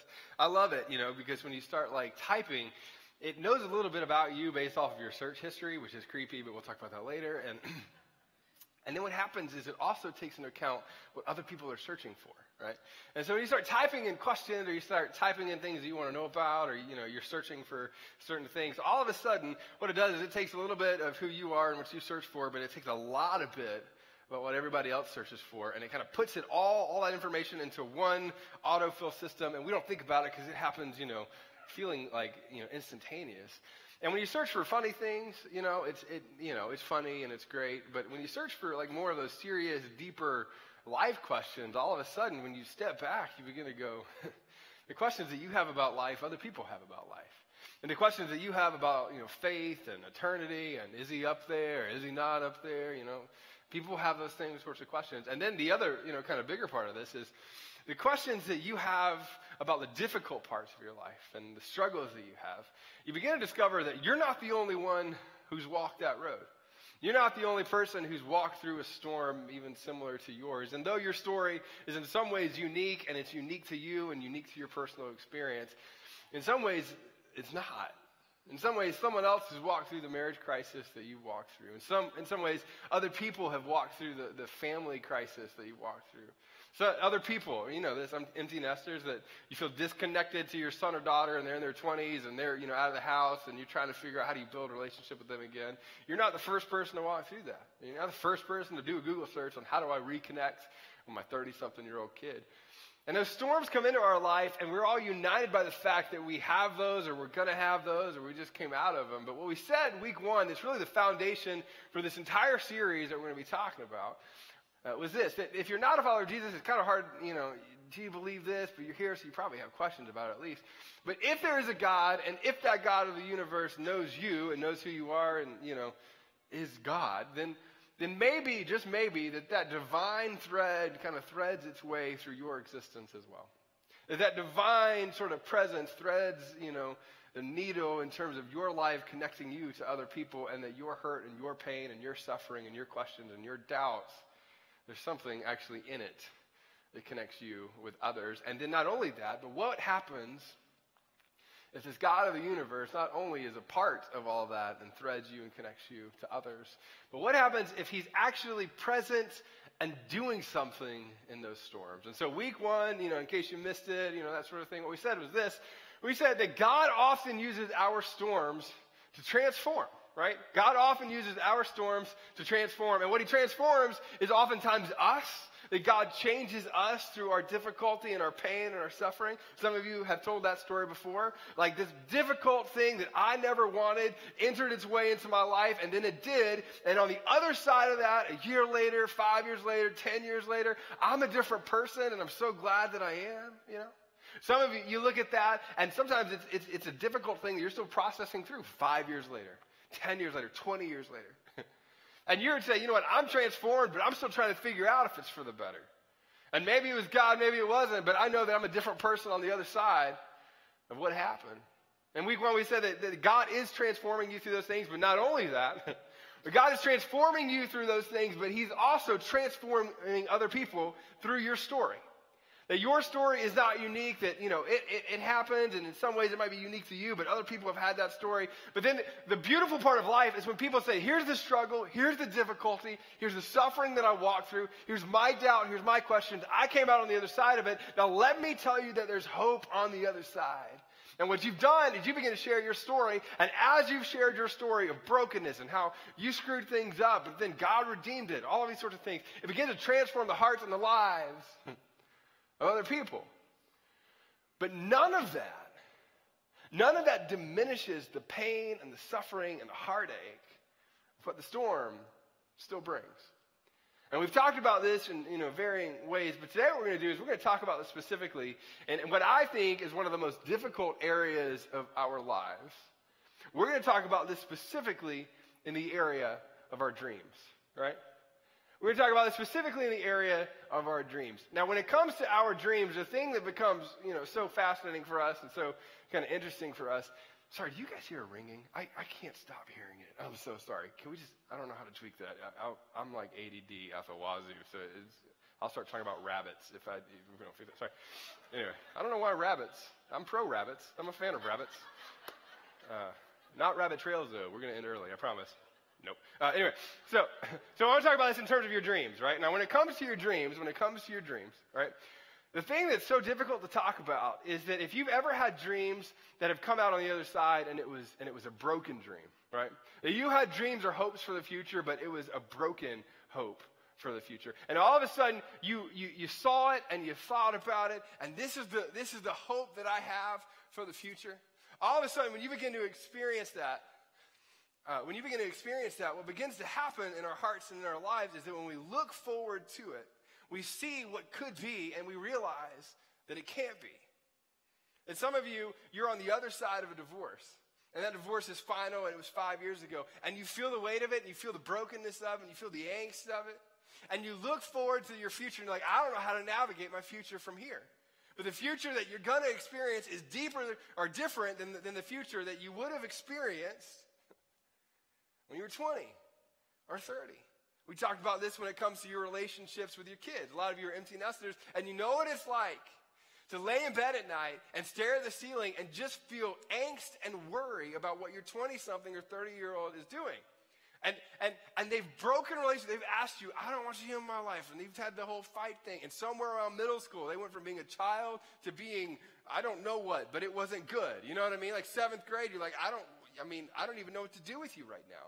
And then all of a sudden, that angst continued to grow throughout high school. And they got to college, and you really stopped talking. And now they're on the other side of all that. And you're like, I don't even know how to navigate that. Some of you experience this, and this is a difficult one, with your career and your job.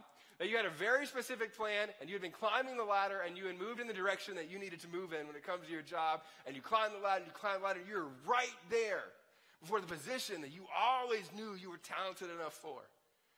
And you got right there to that leadership spot that you always knew that you wanted. And then it came crashing down. And it wasn't your fault.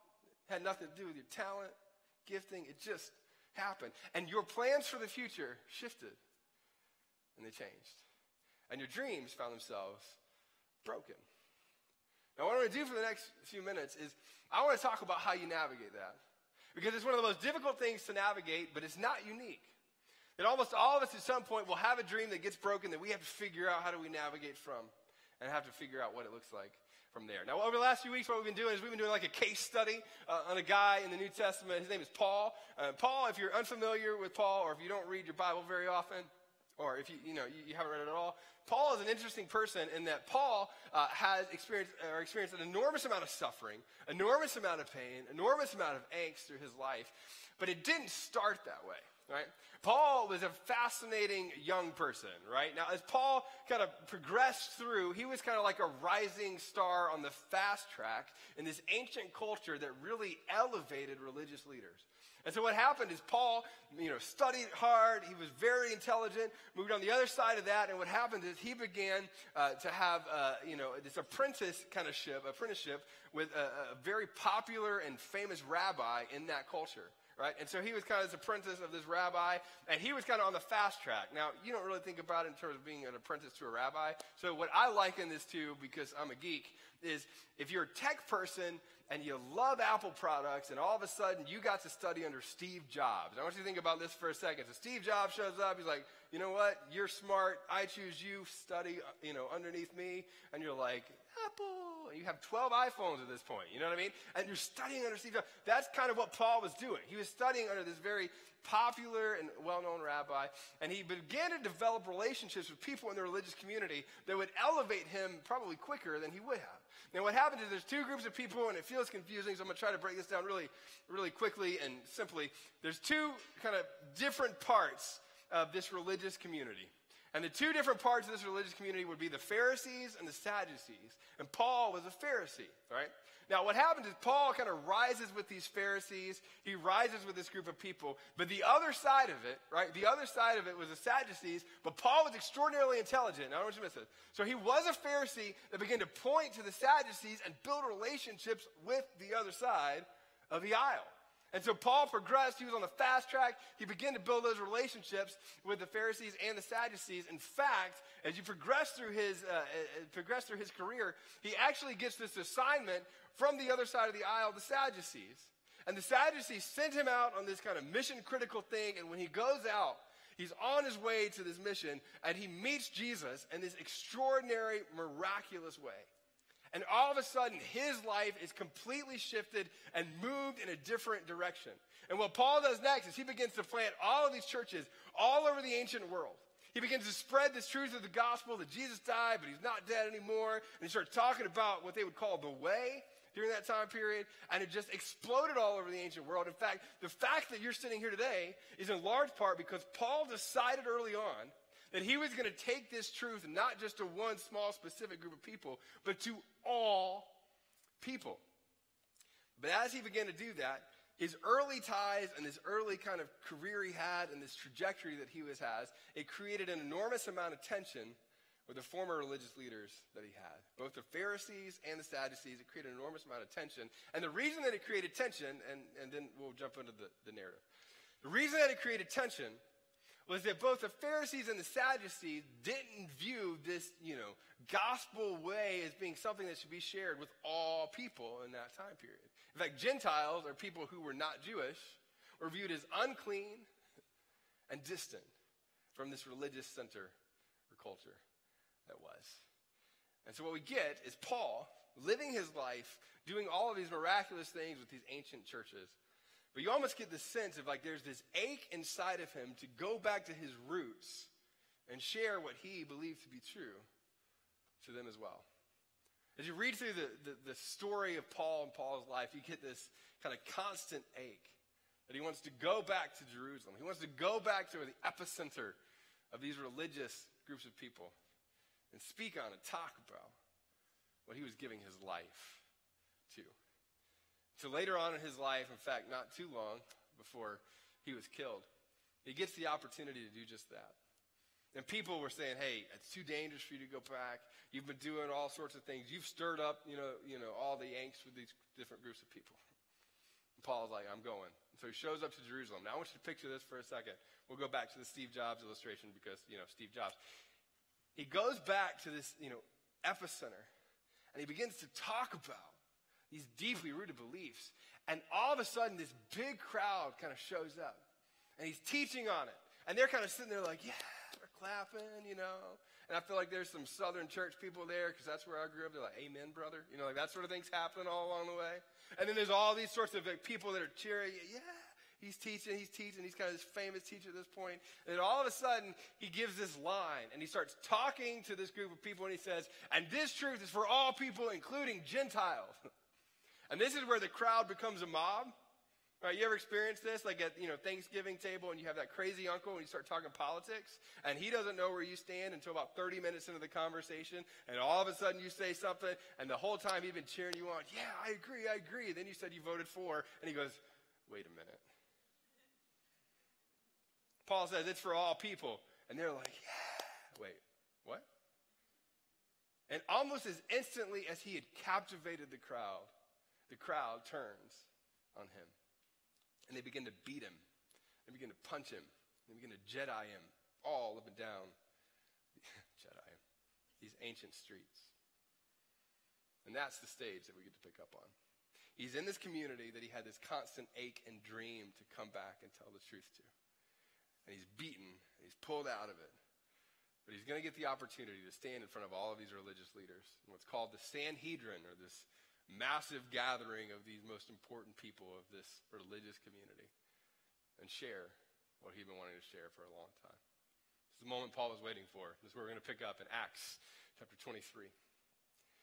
As Paul looks straight at the Sanhedrin, or this community of religious leaders, made up of both Pharisees and Sadducees, and says this, my brothers, I have fulfilled my duty to God in all good conscience to this day. I don't want you to miss this. Which means I've been doing what God has called me to do all, through my life to this day. I've been trusting him and following him and doing what he's called me to do. But what he's talking about is taking this truth to a group of people that they didn't even believe that were clean, ceremonial clean. They didn't even believe that there should be that kind of relationship with these people. And Paul's like, no. I know I've been talking about it. I know I've been poking at it. But just so you know, in all good conscience, I've been doing what I was put here to do. And watch what the writer says next. Luke says it like this. At this, the high priest, or the highest religious leader in the Sanhedrin, high priest Ananias, ordered those standing near Paul to strike him on the mouth. Now, if you're reading this, you're going, well, that escalated quickly, I want you to picture this. Paul is standing there in front of Steve Jobs, going, look, Microsoft Word, it still works in other places. That's a terrible illustration, but it felt right in the moment. He's standing there in front of him going, I know you see it different, and I see it different, but I believe that this should be spread to all people. The high priest says, punch him. Right there. Now, I always like to picture this as like the strongest bodyguard looking guy standing there, and he probably punched him harder than that, Like, decks Paul. Now, real quick, this is just for us guys. How many of you guys have ever been punched before in the face? Anybody been punched before? Right? Yeah, ladies too. Any ladies ever been punched? I just want to, yeah, you have. Sue's like, but I took her down. You know what I mean? Like, now I want you to think about this for a second. Whenever you get punched, right, I want you to think about this. What's the initial thing that happens inside of you? Like something rises up and it starts in your belly. And the first thought that you have isn't, I love you. The first thought that you have is, where's my baseball bat? Like, what's going to happen now? Like, even if you're not strong, this is my favorite thing. I have, like, my muscles are not even present. Agreed, right? It's just not there. So, like, but your first thought is to, like, come on. I've been punched twice in the face. Both times, the guy was infinitely stronger than me. Both times, it was not going to go well for me. My immediate response was, what? And then I ran, But you got to get in the... Now, I love this because if you read through it, it's so easy to pass through this. Paul gets decked in the face. And watch then what he stands up and says. And Paul, I imagine, gets himself up on the ground. God will strike you, you whitewashed wall, or saying, your mama's fat, Like, no, your mama. You sit there to judge me according to the law, yet you yourself violate the law by commanding that I be struck. You're sitting there as the high priest, like you're sitting there as all high and mighty and you're better than me. And you're upset that I'm taking this truth all over the ancient world to all people. And your response is to have me punched by this Moana-looking guy, You get it. Watch what happens next. And those who were standing near Paul said, how dare you insult God's high priest? Now, I love this because this is the part we always get the sense that Paul is either going to calm himself or start like losing his mind. What Paul does next, I think it's such a beautiful and fascinating thing. He brings himself in some ways under the authority of the guy who just had him struck. Paul replies with this, brothers, I didn't realize that he was the high priest. For it is written, do not speak evil about the ruler of your people. Now, some of you here, somebody said something to you one time. Anybody ever had somebody say something about your kid, Like you're ready to go rounds with them. That's only happened to me 3 times, and both times my wife's just like, you're a pastor, stop, But like, it's hard to circle back in humility. So you're right, you know what? I didn't realize he's a high priest. But then Paul doesn't stop. In the moment where his dream was to share this truth, in some ways, this collective of religious leaders, including the high and mighty high priest, he does something extraordinarily brilliant and wise and subversive. Then Paul, knowing that some of them were Sadducees and others were Pharisees, knowing that there's difference between the two groups of people, knowing that there is this divide between the two, he called out in this collective or this Sanhedrin, my brothers, I'm a Pharisee, descended from Pharisees. I stand on trial because of the hope of the resurrection of the dead. And I'm standing here because I believe that he was dead and now he's not.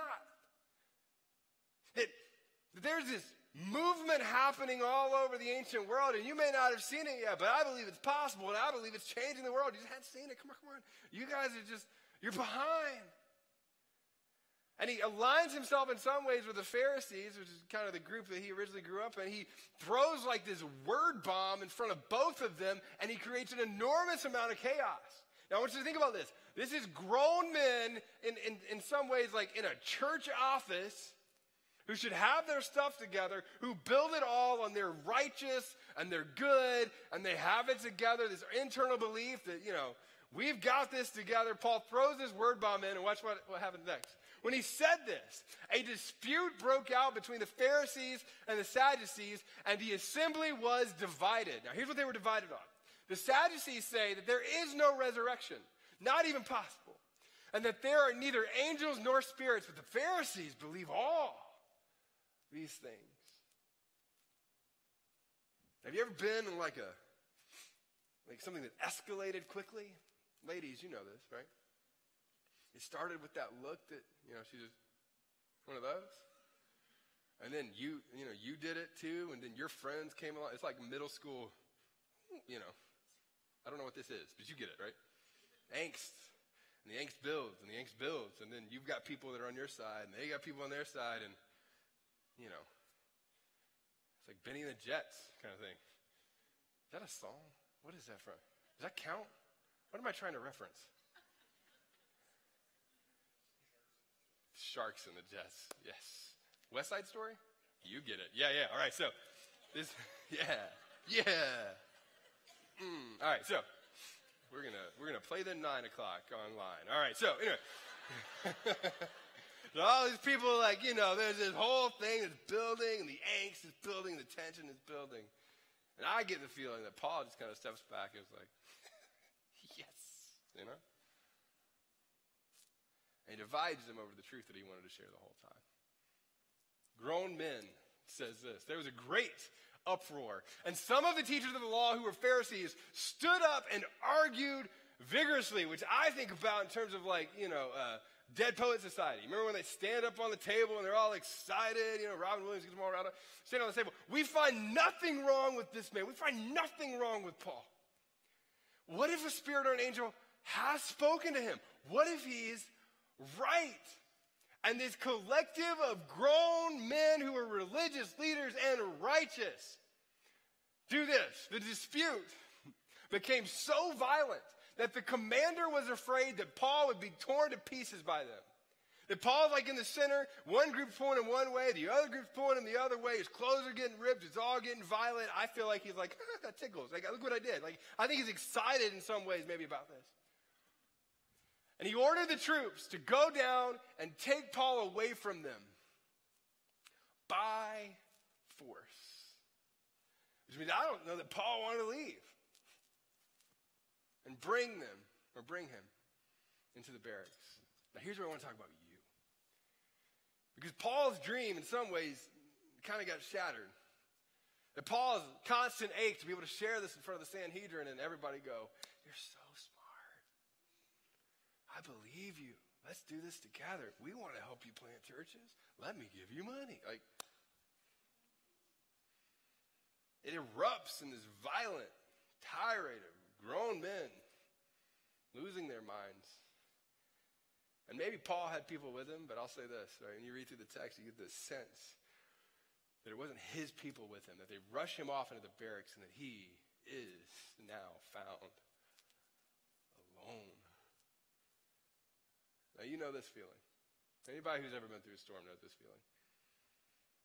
It's when you're left with all the weight and the angst and the shame and the fear, and you're by yourself. It's when your spouse looked at you and said, I don't love you anymore. Now that's not just an emotion. There's like a physical response to that. It like starts here. And you're angry and you're mad and you're frustrated, but you want to cry, but you can't cry. You just want to throw up, but you can't even do that. You're just like stunned.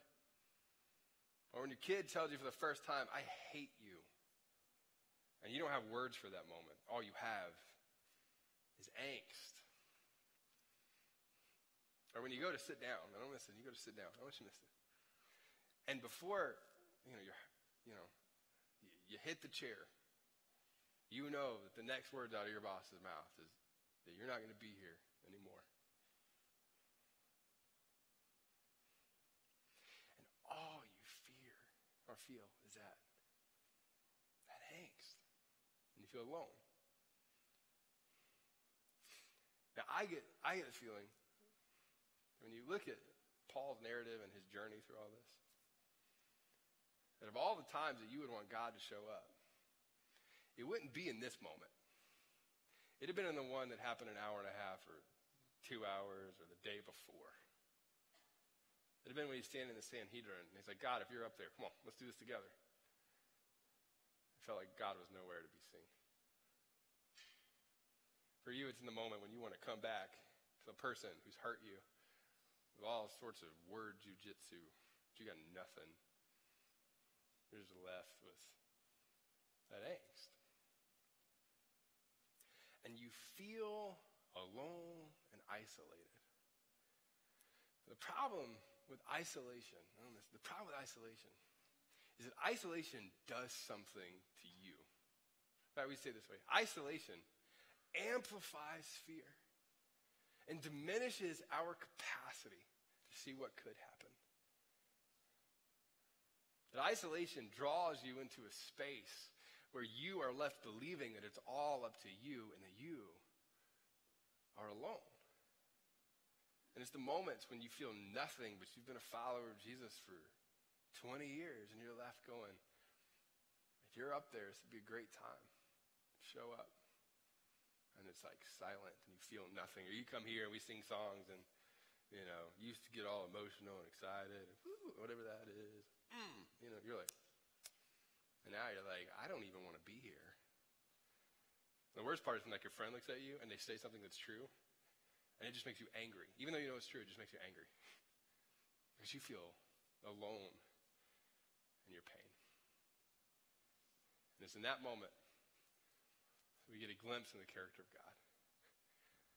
Luke says it this way, the writer of Acts says, the following night, the Lord stood near Paul and said, take courage. Now what I want to do just for a second is I want to read that line together, right? You don't have to believe it. But I want us to read that so that we can feel that on our lips. We'll start at the following night, right? Ready? 1, 2, 3. The following night, the Lord stood near to Paul and said,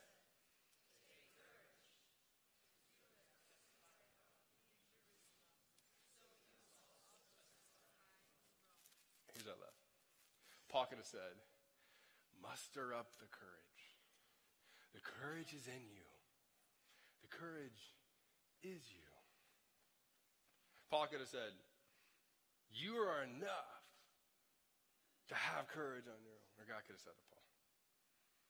We have Jesus saying an action to Paul. That you take it. That in the midst of fear, in the midst of that, you're not alone because the Lord is there. And because the Lord is there, because you don't have to do it on your own, he's saying, look, take the courage that is yours. In fact, I feel like we say it this way. You say it like this. Take courage before fear takes you. Take courage before apathy takes you. Take courage before angst takes you. Take courage before the silence takes you. Because you are not alone. There's this beautiful quote by a guy named G.K. Chesterton, and it's one of the most beautiful pictures of what courage looks like to me. Here's what he says. He says, courage is almost a contradiction in terms. It means a strong desire to live taking the form of a readiness to die. Alone of all creeds, Christianity has added courage to the virtues of the Creator. That those in the early church had this enormous amount of courage, and they stepped out in faith. And his next line, I think, is one of the most powerful things that I've read. He says, for the only courage worth calling courage must necessarily mean, don't miss this, that the soul passes a breaking point and does not break. He must seek his life in a spirit of furious indifference to it. He must desire life like water and yet drink death like wine. That when you're in the storm, I want you to visualize this. When you're in the storm, sometimes for you it feels like you're on the interstate. And the only thing that you see ahead of you is the point that it's going to feel like it's broken. Right? The only thing that you see is that there's like a wall at the interstate and you are running towards that wall and there is nothing there. And that all you see is that breaking point that is. And throughout Christianity, throughout people who have followed Jesus, throughout people who experience enormous amount of suffering,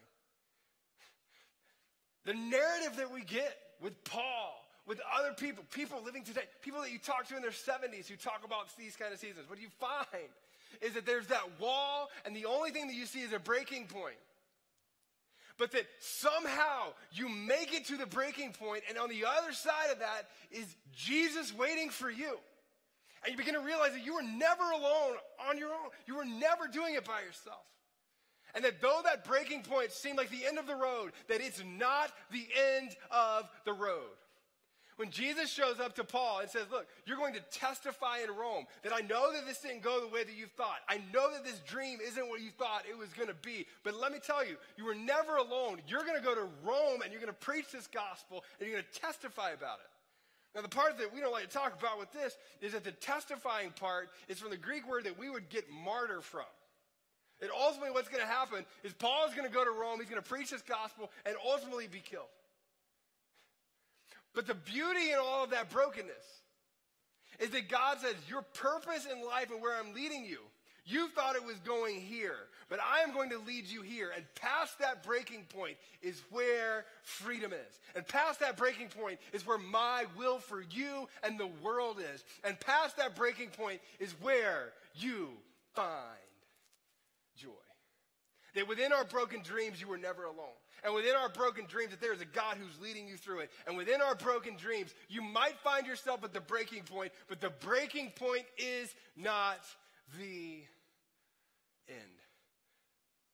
So here's what that means for you, okay? For those of you who have adult kids, who are acting like kids, and you feel distant and disconnected, and they grew up and they don't like you, and they said, I hate you and don't call me anymore, and you look ahead, and you just see a breaking point. It's like, I need to just back up and give up. What happens if the God of the universe is waiting on you right there saying, no, on the other side of this is reconciliation. On the other side of this is a beautiful picture that you had no idea was there. What would happen if the strength that you needed to go beyond that exit wasn't found in you, but it was found in Jesus? Now, I'm going to talk really blunt for a second, if that's okay. So over the last few weeks, we talked about the brokenness in this room, and you high-five people, and you're like, hey, what's your favorite sitcom? And, you're like, Friends, that's my favorite sitcom, whatever it is. And you meet people, I don't know why Friends, but you meet people all over the place. And you talk to them, and you have no idea what they're coming in here with. And over the last few weeks, what's happened is we've cracked open the door of so many of your hearts, right? And we get emails nonstop. And so for the next 30 seconds, a minute, we'll see how long I go, you're going to feel like I'm talking directly to you. But one of the areas that we found this the most in our church is in marriage. You may not know this. Traverse City has one of the highest divorce rates in all of Michigan. I don't know if you know this. It's fascinating to me. Now, here's what's so interesting. I personally have gotten 9 emails in the last few weeks, 9 emails of people that I'm talking to where one spouse or the other is leaving, or they said some of those things. So for the next minute or so, you're going to think, he's talking to me. And I am, but I'm also talking to everybody else who's here. But here's what I say to you. When it comes to this, right, when it comes to the marriage and the walking away and the difficult time and the pain and the suffering and the I don't love you and the angst and you fought, and sometimes you sleep in the same bed at night, but a lot of times you don't. There is a way of thinking that leads us to believe that our end goal in life is happy. Now, the problem with happiness is like I woke up this morning and there's a cupcake in the kitchen. That makes me very happy. I like cupcake. I'm happy about cupcake. And then the belief, right? This is the belief, and I've heard this so many times. Almost 8 of the 9 couples said a version of this to me. It's like, I think God wants me to be happy. And I'm going to tell you, that is bullcrap. God did not wake up in the morning and go, I just want them happy. All of the disciples died. God's goal for you is not happiness. God's goal for you is joy in following him through the suffering and the pain. And I wish I could sit every one of them down and let me tell you, I get all preachy and, but I want to say this. Your marriage thing is we've been dealing with it for 3 years. I'm hopefully you die around 80, 90, 100 years old. We'll see what happens. That's this much of your life. You sit down somebody in their 70s or 80s and you go, tell me about your life. And every man that I've talked to goes, there was a period, it was painful, and I didn't like her, and she didn't like me, and we didn't have sex for a long time, and we would fight, and then we'd get really fight, and I'd sleep somewhere else. We even separated for a hot second. We got back together. But I'm so glad that we came out on the other side of that. I'm so glad that we looked at each other and said, I might kill you, but I'm not going to walk away.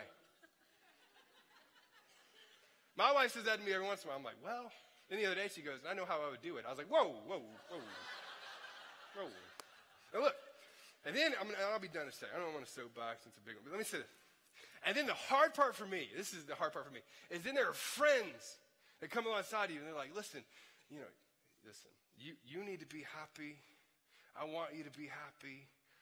Conscious uncoupling, that happens in the media all the time. Conscious, I'm like, you didn't couple.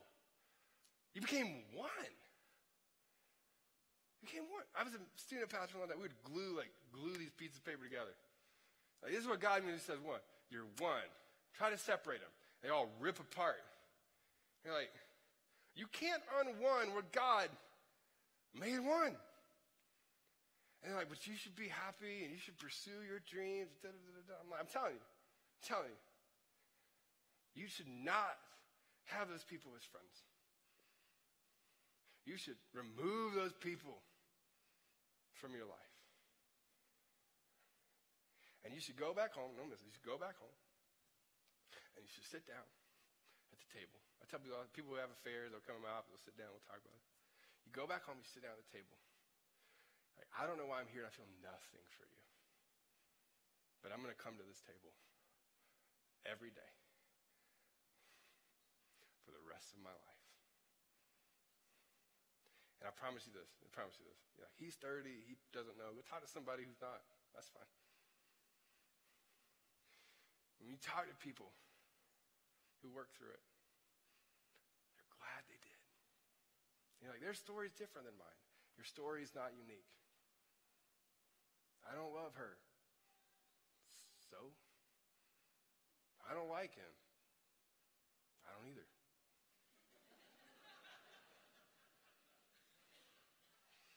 I don't miss it. Come on. You're like, oh, he's all amped up. I am. Because part of the gospel following Jesus is modeling that kind of love for one another. Go home. Find people, invite people into it. And even allow yourself the grace to say, it may not get better, and it may not get better for a long time. But even so, I will follow you. And if anybody ever goes, well, I think it's God's will for you to get a divorce. My cell phone number is, I'm kidding. But I'm just telling you. Affairs, Jesus teaches about that a little bit. Abuse, that's always a big one. So, if he or she is hitting you, that's a different thing. But I'm going to pursue happy. I'm not happy in a relationship.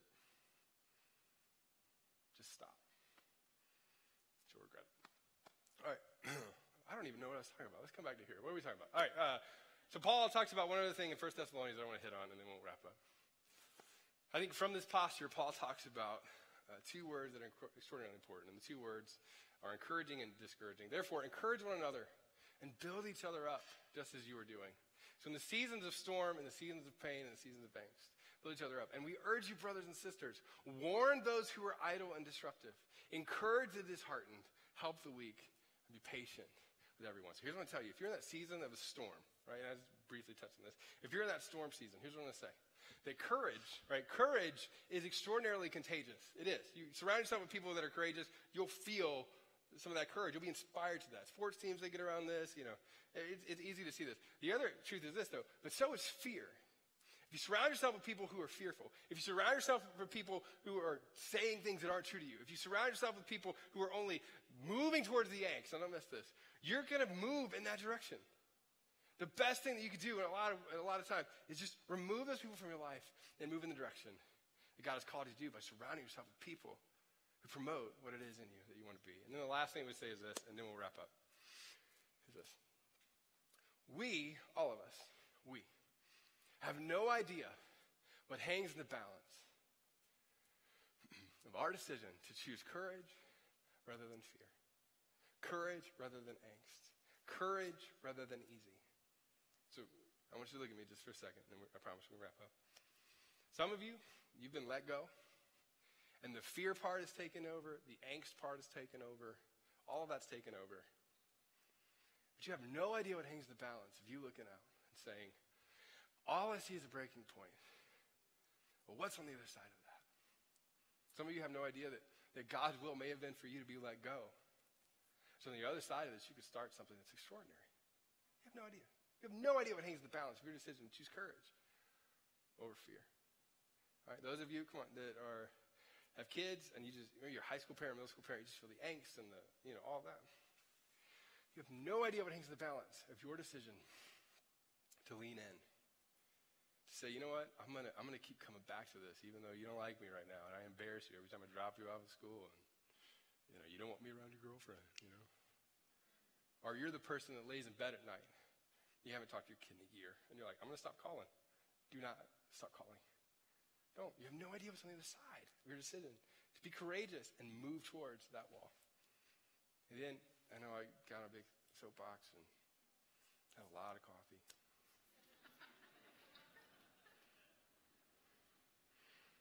For those of you who are married, I'm going to say this to everybody. Whether you're 30 or you're 70 in the room. In our city specifically, one of the most beautiful things that we could ever offer it isn't happiness and isn't perfect marriages or even the presentation of perfect marriages, because none of us are perfect. None of us have that. The thing that we could offer our city is to say, here's what it looks like when two people take that off the table.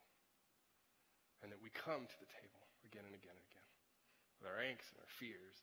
Some of you have kids, right? And you're in this with kids. Like, come on. What story you want to tell? Are you going to tell your kids one day the story? This is like, whoa, he's really going. Tell your kids the story one day that your mom wasn't enough for me to fight for. That your dad wasn't enough for us to fight for. You're like, whoa, you're being manipulative. I'm not. Your kids will answer that one way or another. Whether you say it or not. Will you be the person that says, we went through 3 years of hell, but we came to the table.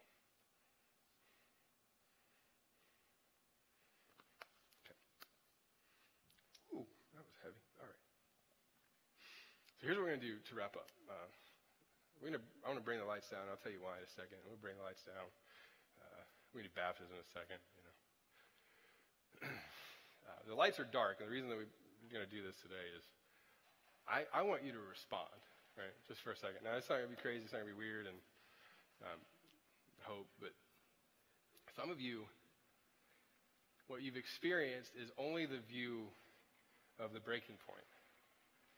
And so what I want to say to you is what would happen if you looked in your mind and you saw that breaking point, but you didn't see the end of the road. That you busted that wall down and you saw the future. And you're like, I don't even know how to look beyond the breaking point. And maybe for the next moment or two, what I'm going to ask you to do is I'm going to ask you just to visualize that breaking point and then however you view God waiting at that breaking point for you. And I say that because it's like everybody has a different view of God. Everybody has in our head, your grandfather, is he long hair, blue eye, I don't know. But that Jesus is waiting for you at that breaking point. I want you to have that burned in your memory. So what I'm going to ask you to do just for the next couple of moments, right? I know this is odd, and we don't do this a lot. I'm going to ask everybody in the room, so like bow your heads for a second, close your eyes. Everybody, right? Everybody. And it's dark, so I said this, and I said this at 9 too. I can't see out. There's all these bright lights. I can't see you. This is not for me to see. This is for you to respond to. And I'm going to ask you to do it because when we respond, it actually does something in our heart, and it's a catalyst moment for us a lot of times. But I'm going to ask you this. If you're the person here in the room, and all you see ahead of you is a breaking point, if all you see ahead of you is this breaking point that you don't feel like you can get past, I'm going to ask you to do this. And again, I can't see. No one's looking around. One more time. No one's looking around. But if that's you, I want you just for a moment just to raise your hand. You don't have to leave it up long. I can't even see you. I'm going to ask you to raise your hand if you're like, all I see ahead of me is a breaking point that I don't know how to solve and I can't get over. Just raise your hand for a moment.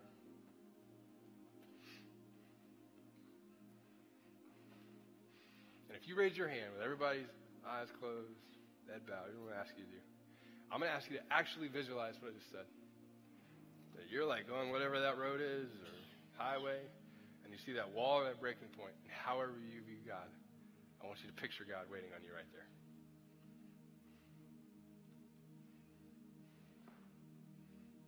In a moment, I'm going to pray for you. I'm going to say one last thing with everybody's heads bowed. I'm going to say this. If you're in the room and you have that story, or you have a story of what it looks like to move beyond the breaking point, you have a story, but you've not been sharing it. You've kept it in, or you're not intentionally encouraging other people. I'm going to pray for you in a second too. What I'm going to pray for you is that you have the courage to step up and share that. You need to share that with students. You need to share that with kids. You need to share that with adults. You need to share that with marriages, people in marriages that are struggling, so that we can be encouragers of one another the way that God has called us to be. Let me pray for us. Father, it's in moments like this that I think we feel the weight of our own brokenness and our own humanity. And that's not just a faith thing, that's just a breathing thing. And what I ask you in these next few moments is for those of us who are sitting in that season, and I pray that you would just give us the courage that we need. It's not found in us. It's taking courage that you give us. I ask that you would meet us there. For those of us who only see that wall and the breaking point, I pray that image would be so burned into our minds. That's what we see in the moments that we want to give up. That you would help us to one day tell the story that you called us to tell. God, I pray for those of us in the room, this is me included, it's just kind of apathetic at times towards this, and assume that life is passing by. We don't go deep with people sometimes, or we're passive with people. And I ask that you would help us to have the courage to share our story and to love one another the way that you called us to love, and to show up for one another and encourage each other the way that Paul talks about in 1 Thessalonians. Be patient, be kind, and call out the best in one another. In Jesus' name we pray. Amen. So I'm going to ask you to do this for me. I'd love for you to stand just for a moment. And it's heavy. We're going to sing a song, and then we're going to do a couple of baptisms together. But here's what I want to do for the next couple of minutes is we're going to sing this song, and we've done it a lot. It's called You Make Me Brave. And how many, real quick, you would say, like, I'm a really good singer? Do we have any like, really good singers? You'd be proud. How many of you are really bad? Anybody really, really bad, like me? Yeah, it's great. We unite. For those of us who follow Jesus for the next few months, I'm going to ask you to sing this out with everything you have, but celebrating what God has done for us, what's possible on the other side of that breaking point. Because there are people in this room who need to hear a group of people declare that. And you're going to get to hear the stories in a few minutes of some people who have walked that road and come out on the other side. We'll do baptism in a second. And I'm going to ask you to sing it out with everything that you have. Let's sing this song together.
you are for us. You are not against us. Champion of heaven, you made a way for us. Your love and wave after wave crashes over me, crashes over me. But you are for us, you are not against us. Champion of heaven, you made a way. Champion of heaven, you made a way for all to enter.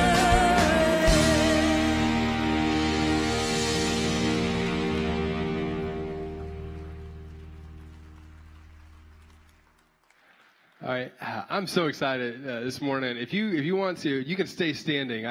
We get pretty hyped up around here, so if you lose your mind over the next few minutes and scream, that's totally okay. You can clap as well, especially for Connie. I'm so excited to introduce you to Connie. Connie's a new friend of ours, and she's been coming for a little bit. And I was reading through some of her story. We've talked through some of your story as well, and it's just amazing, amazing story of just the way that God can redeem the difficult parts of our life and how He really does show up beyond some of those breaking points and restore pieces of our life. And so, Connie, I'm going to ask you a question. Would you say that you have given your life to Christ and you've placed your trust in Him? I have given my life to Christ, and I place all my trust in Him. I love that. Well, I'm going to ask you, actually, let's do this. Tanya, come up here real quick. You can stand. You don't have to get in, but that'd be fun. Yeah, you want to stand here. This is Tanya. She really runs the place. If you hold this real quick, I'm going to baptize you. Let's come over here, though, right here. That way they can hear us. Is that cool? Like, you're great mic stand. That's really great. So, Connie, it is because of your profession of faith in Jesus Christ that I baptize you in the name of the Father, the Son, and the Holy Spirit.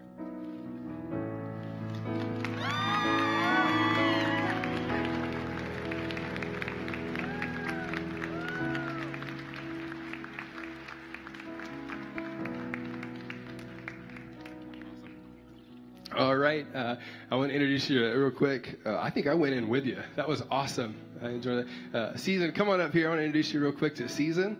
Here you go. Season, how old are you? Can I ask you that?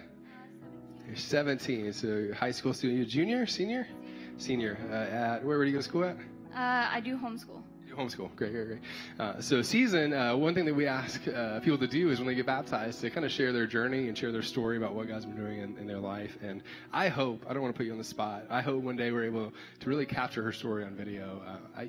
We read a lot of these, but I'm trying to get emotional. Sorry about it.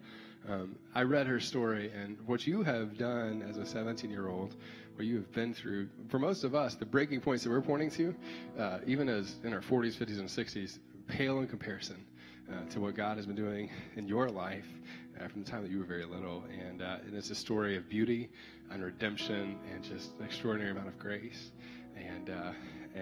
So we're going to capture that one day at some point, if you'll let us. Don't you think? Wouldn't that be great? We'll do that somewhere. So now I'm like putting all the pressure on you, but yeah, that's great. But one of the things that you talked about is how you placed your trust in Jesus Christ as your Savior. But also, I think one of the threads of your story is that He's been resurrecting your life in a lot of different ways. And so, Season, would you say that you've placed your trust in Jesus as your Savior?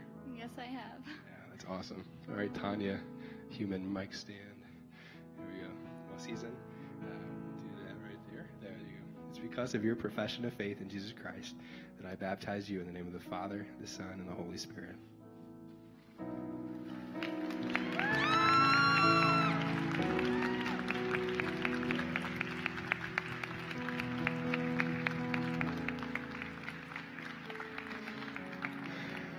All right, Keaton, come on up here real quick. I introduced you to Keaton earlier today. Keaton has been playing guitar, so it's going to be fun watching you play Wet, but we'll talk about that later here in a second. Keaton has been here for a little while, and I love Keaton. There's people come in and out of your life at some point, and but I would Keaton's going to be moving, maybe if we can we'll see what happens. I'm going to try to keep him, but he moved back to Colorado. He came from Colorado, been here about 6 months, roughly, and then immediately jumped in, started playing, and through this process, what's beautiful about Keaton is he wanted to publicly declare his faith with all of us here at our church, which is incredible, And you're 19 years old. One thing that I can say, just kind of being up close with his story, and then I know Ryan, I can't turn, but Ryan's back there. He's the cool one on stage. He is. Ryan has been really pouring into Keaton as well, which I love, and just seeing your growth even over the last 6 months, and the more and more that you place, your life in Jesus' hand has been incredible to see. And so, Keaton, would you say that you have trusted Jesus as the Lord and Savior of your life? I'm all in. All in. Yeah, you are. That's awesome. All right. Well, Keaton, it is because of your profession of faith in Jesus Christ that I baptize you in the name of the Father, the Son, and the Holy Spirit.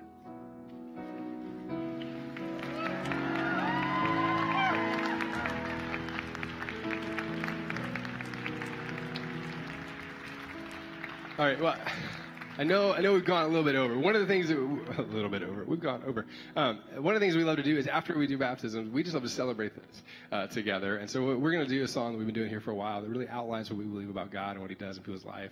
The song is called Reckless Love. And so I'm going to ask you, if you would, sing this song with us. We get to celebrate with all that we have because God is changing lives here at this place. And so we're so thankful for that. So let's sing this song out together.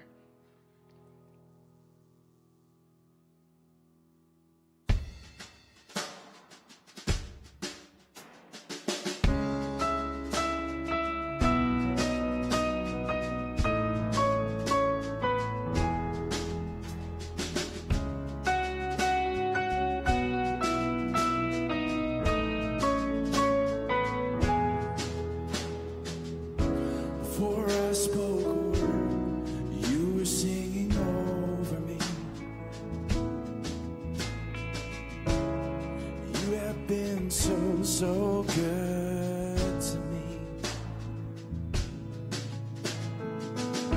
Before I took a breath, you breathed your life in me.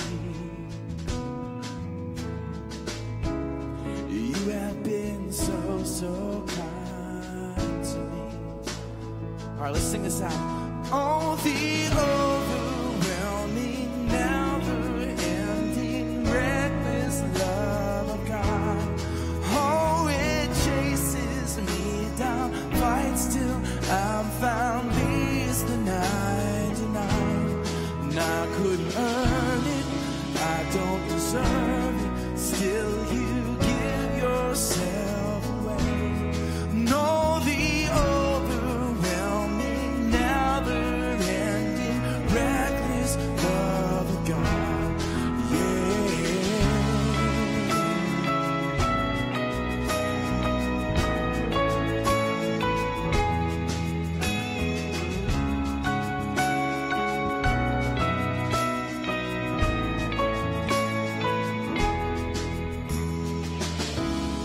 I was your foe, still your love fought for me. You have been so good to me. When I felt no worth, you paid it all for me. You have been so kind to me. Always sing it out. No, the overwhelming, never-ending, reckless love of God. Oh, it chases me down, fights till I'm found, leaves the 99. And I couldn't earn it, I don't deserve it, still you give yourself away. No, the overwhelming, never-ending, reckless love of God.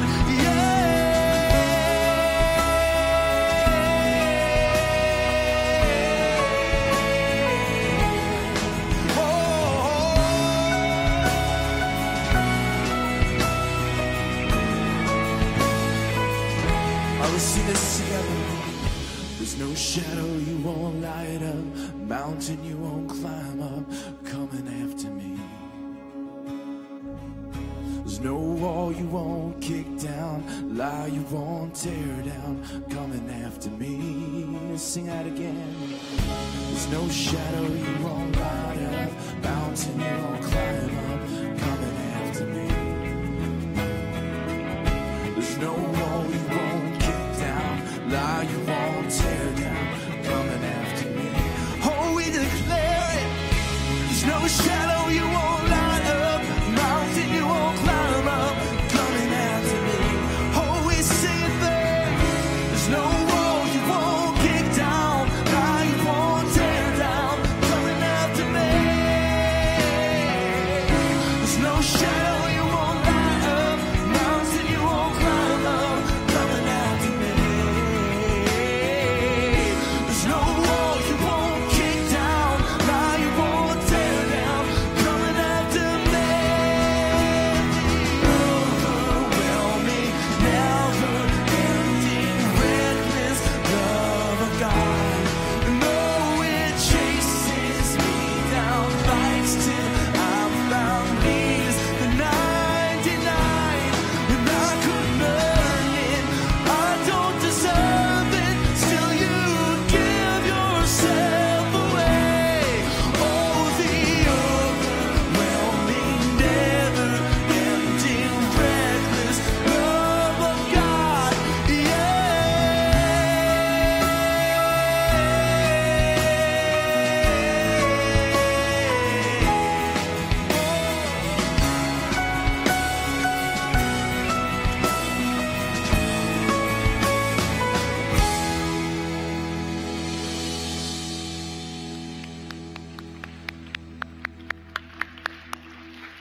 Hey, I want to say thanks so much for joining us today, for being a part of this. It's a special day for us whenever we do baptisms, so thanks so much for spending time with us today. And then I just want to let you know, next week we can wrap up the series, Writing the Storm.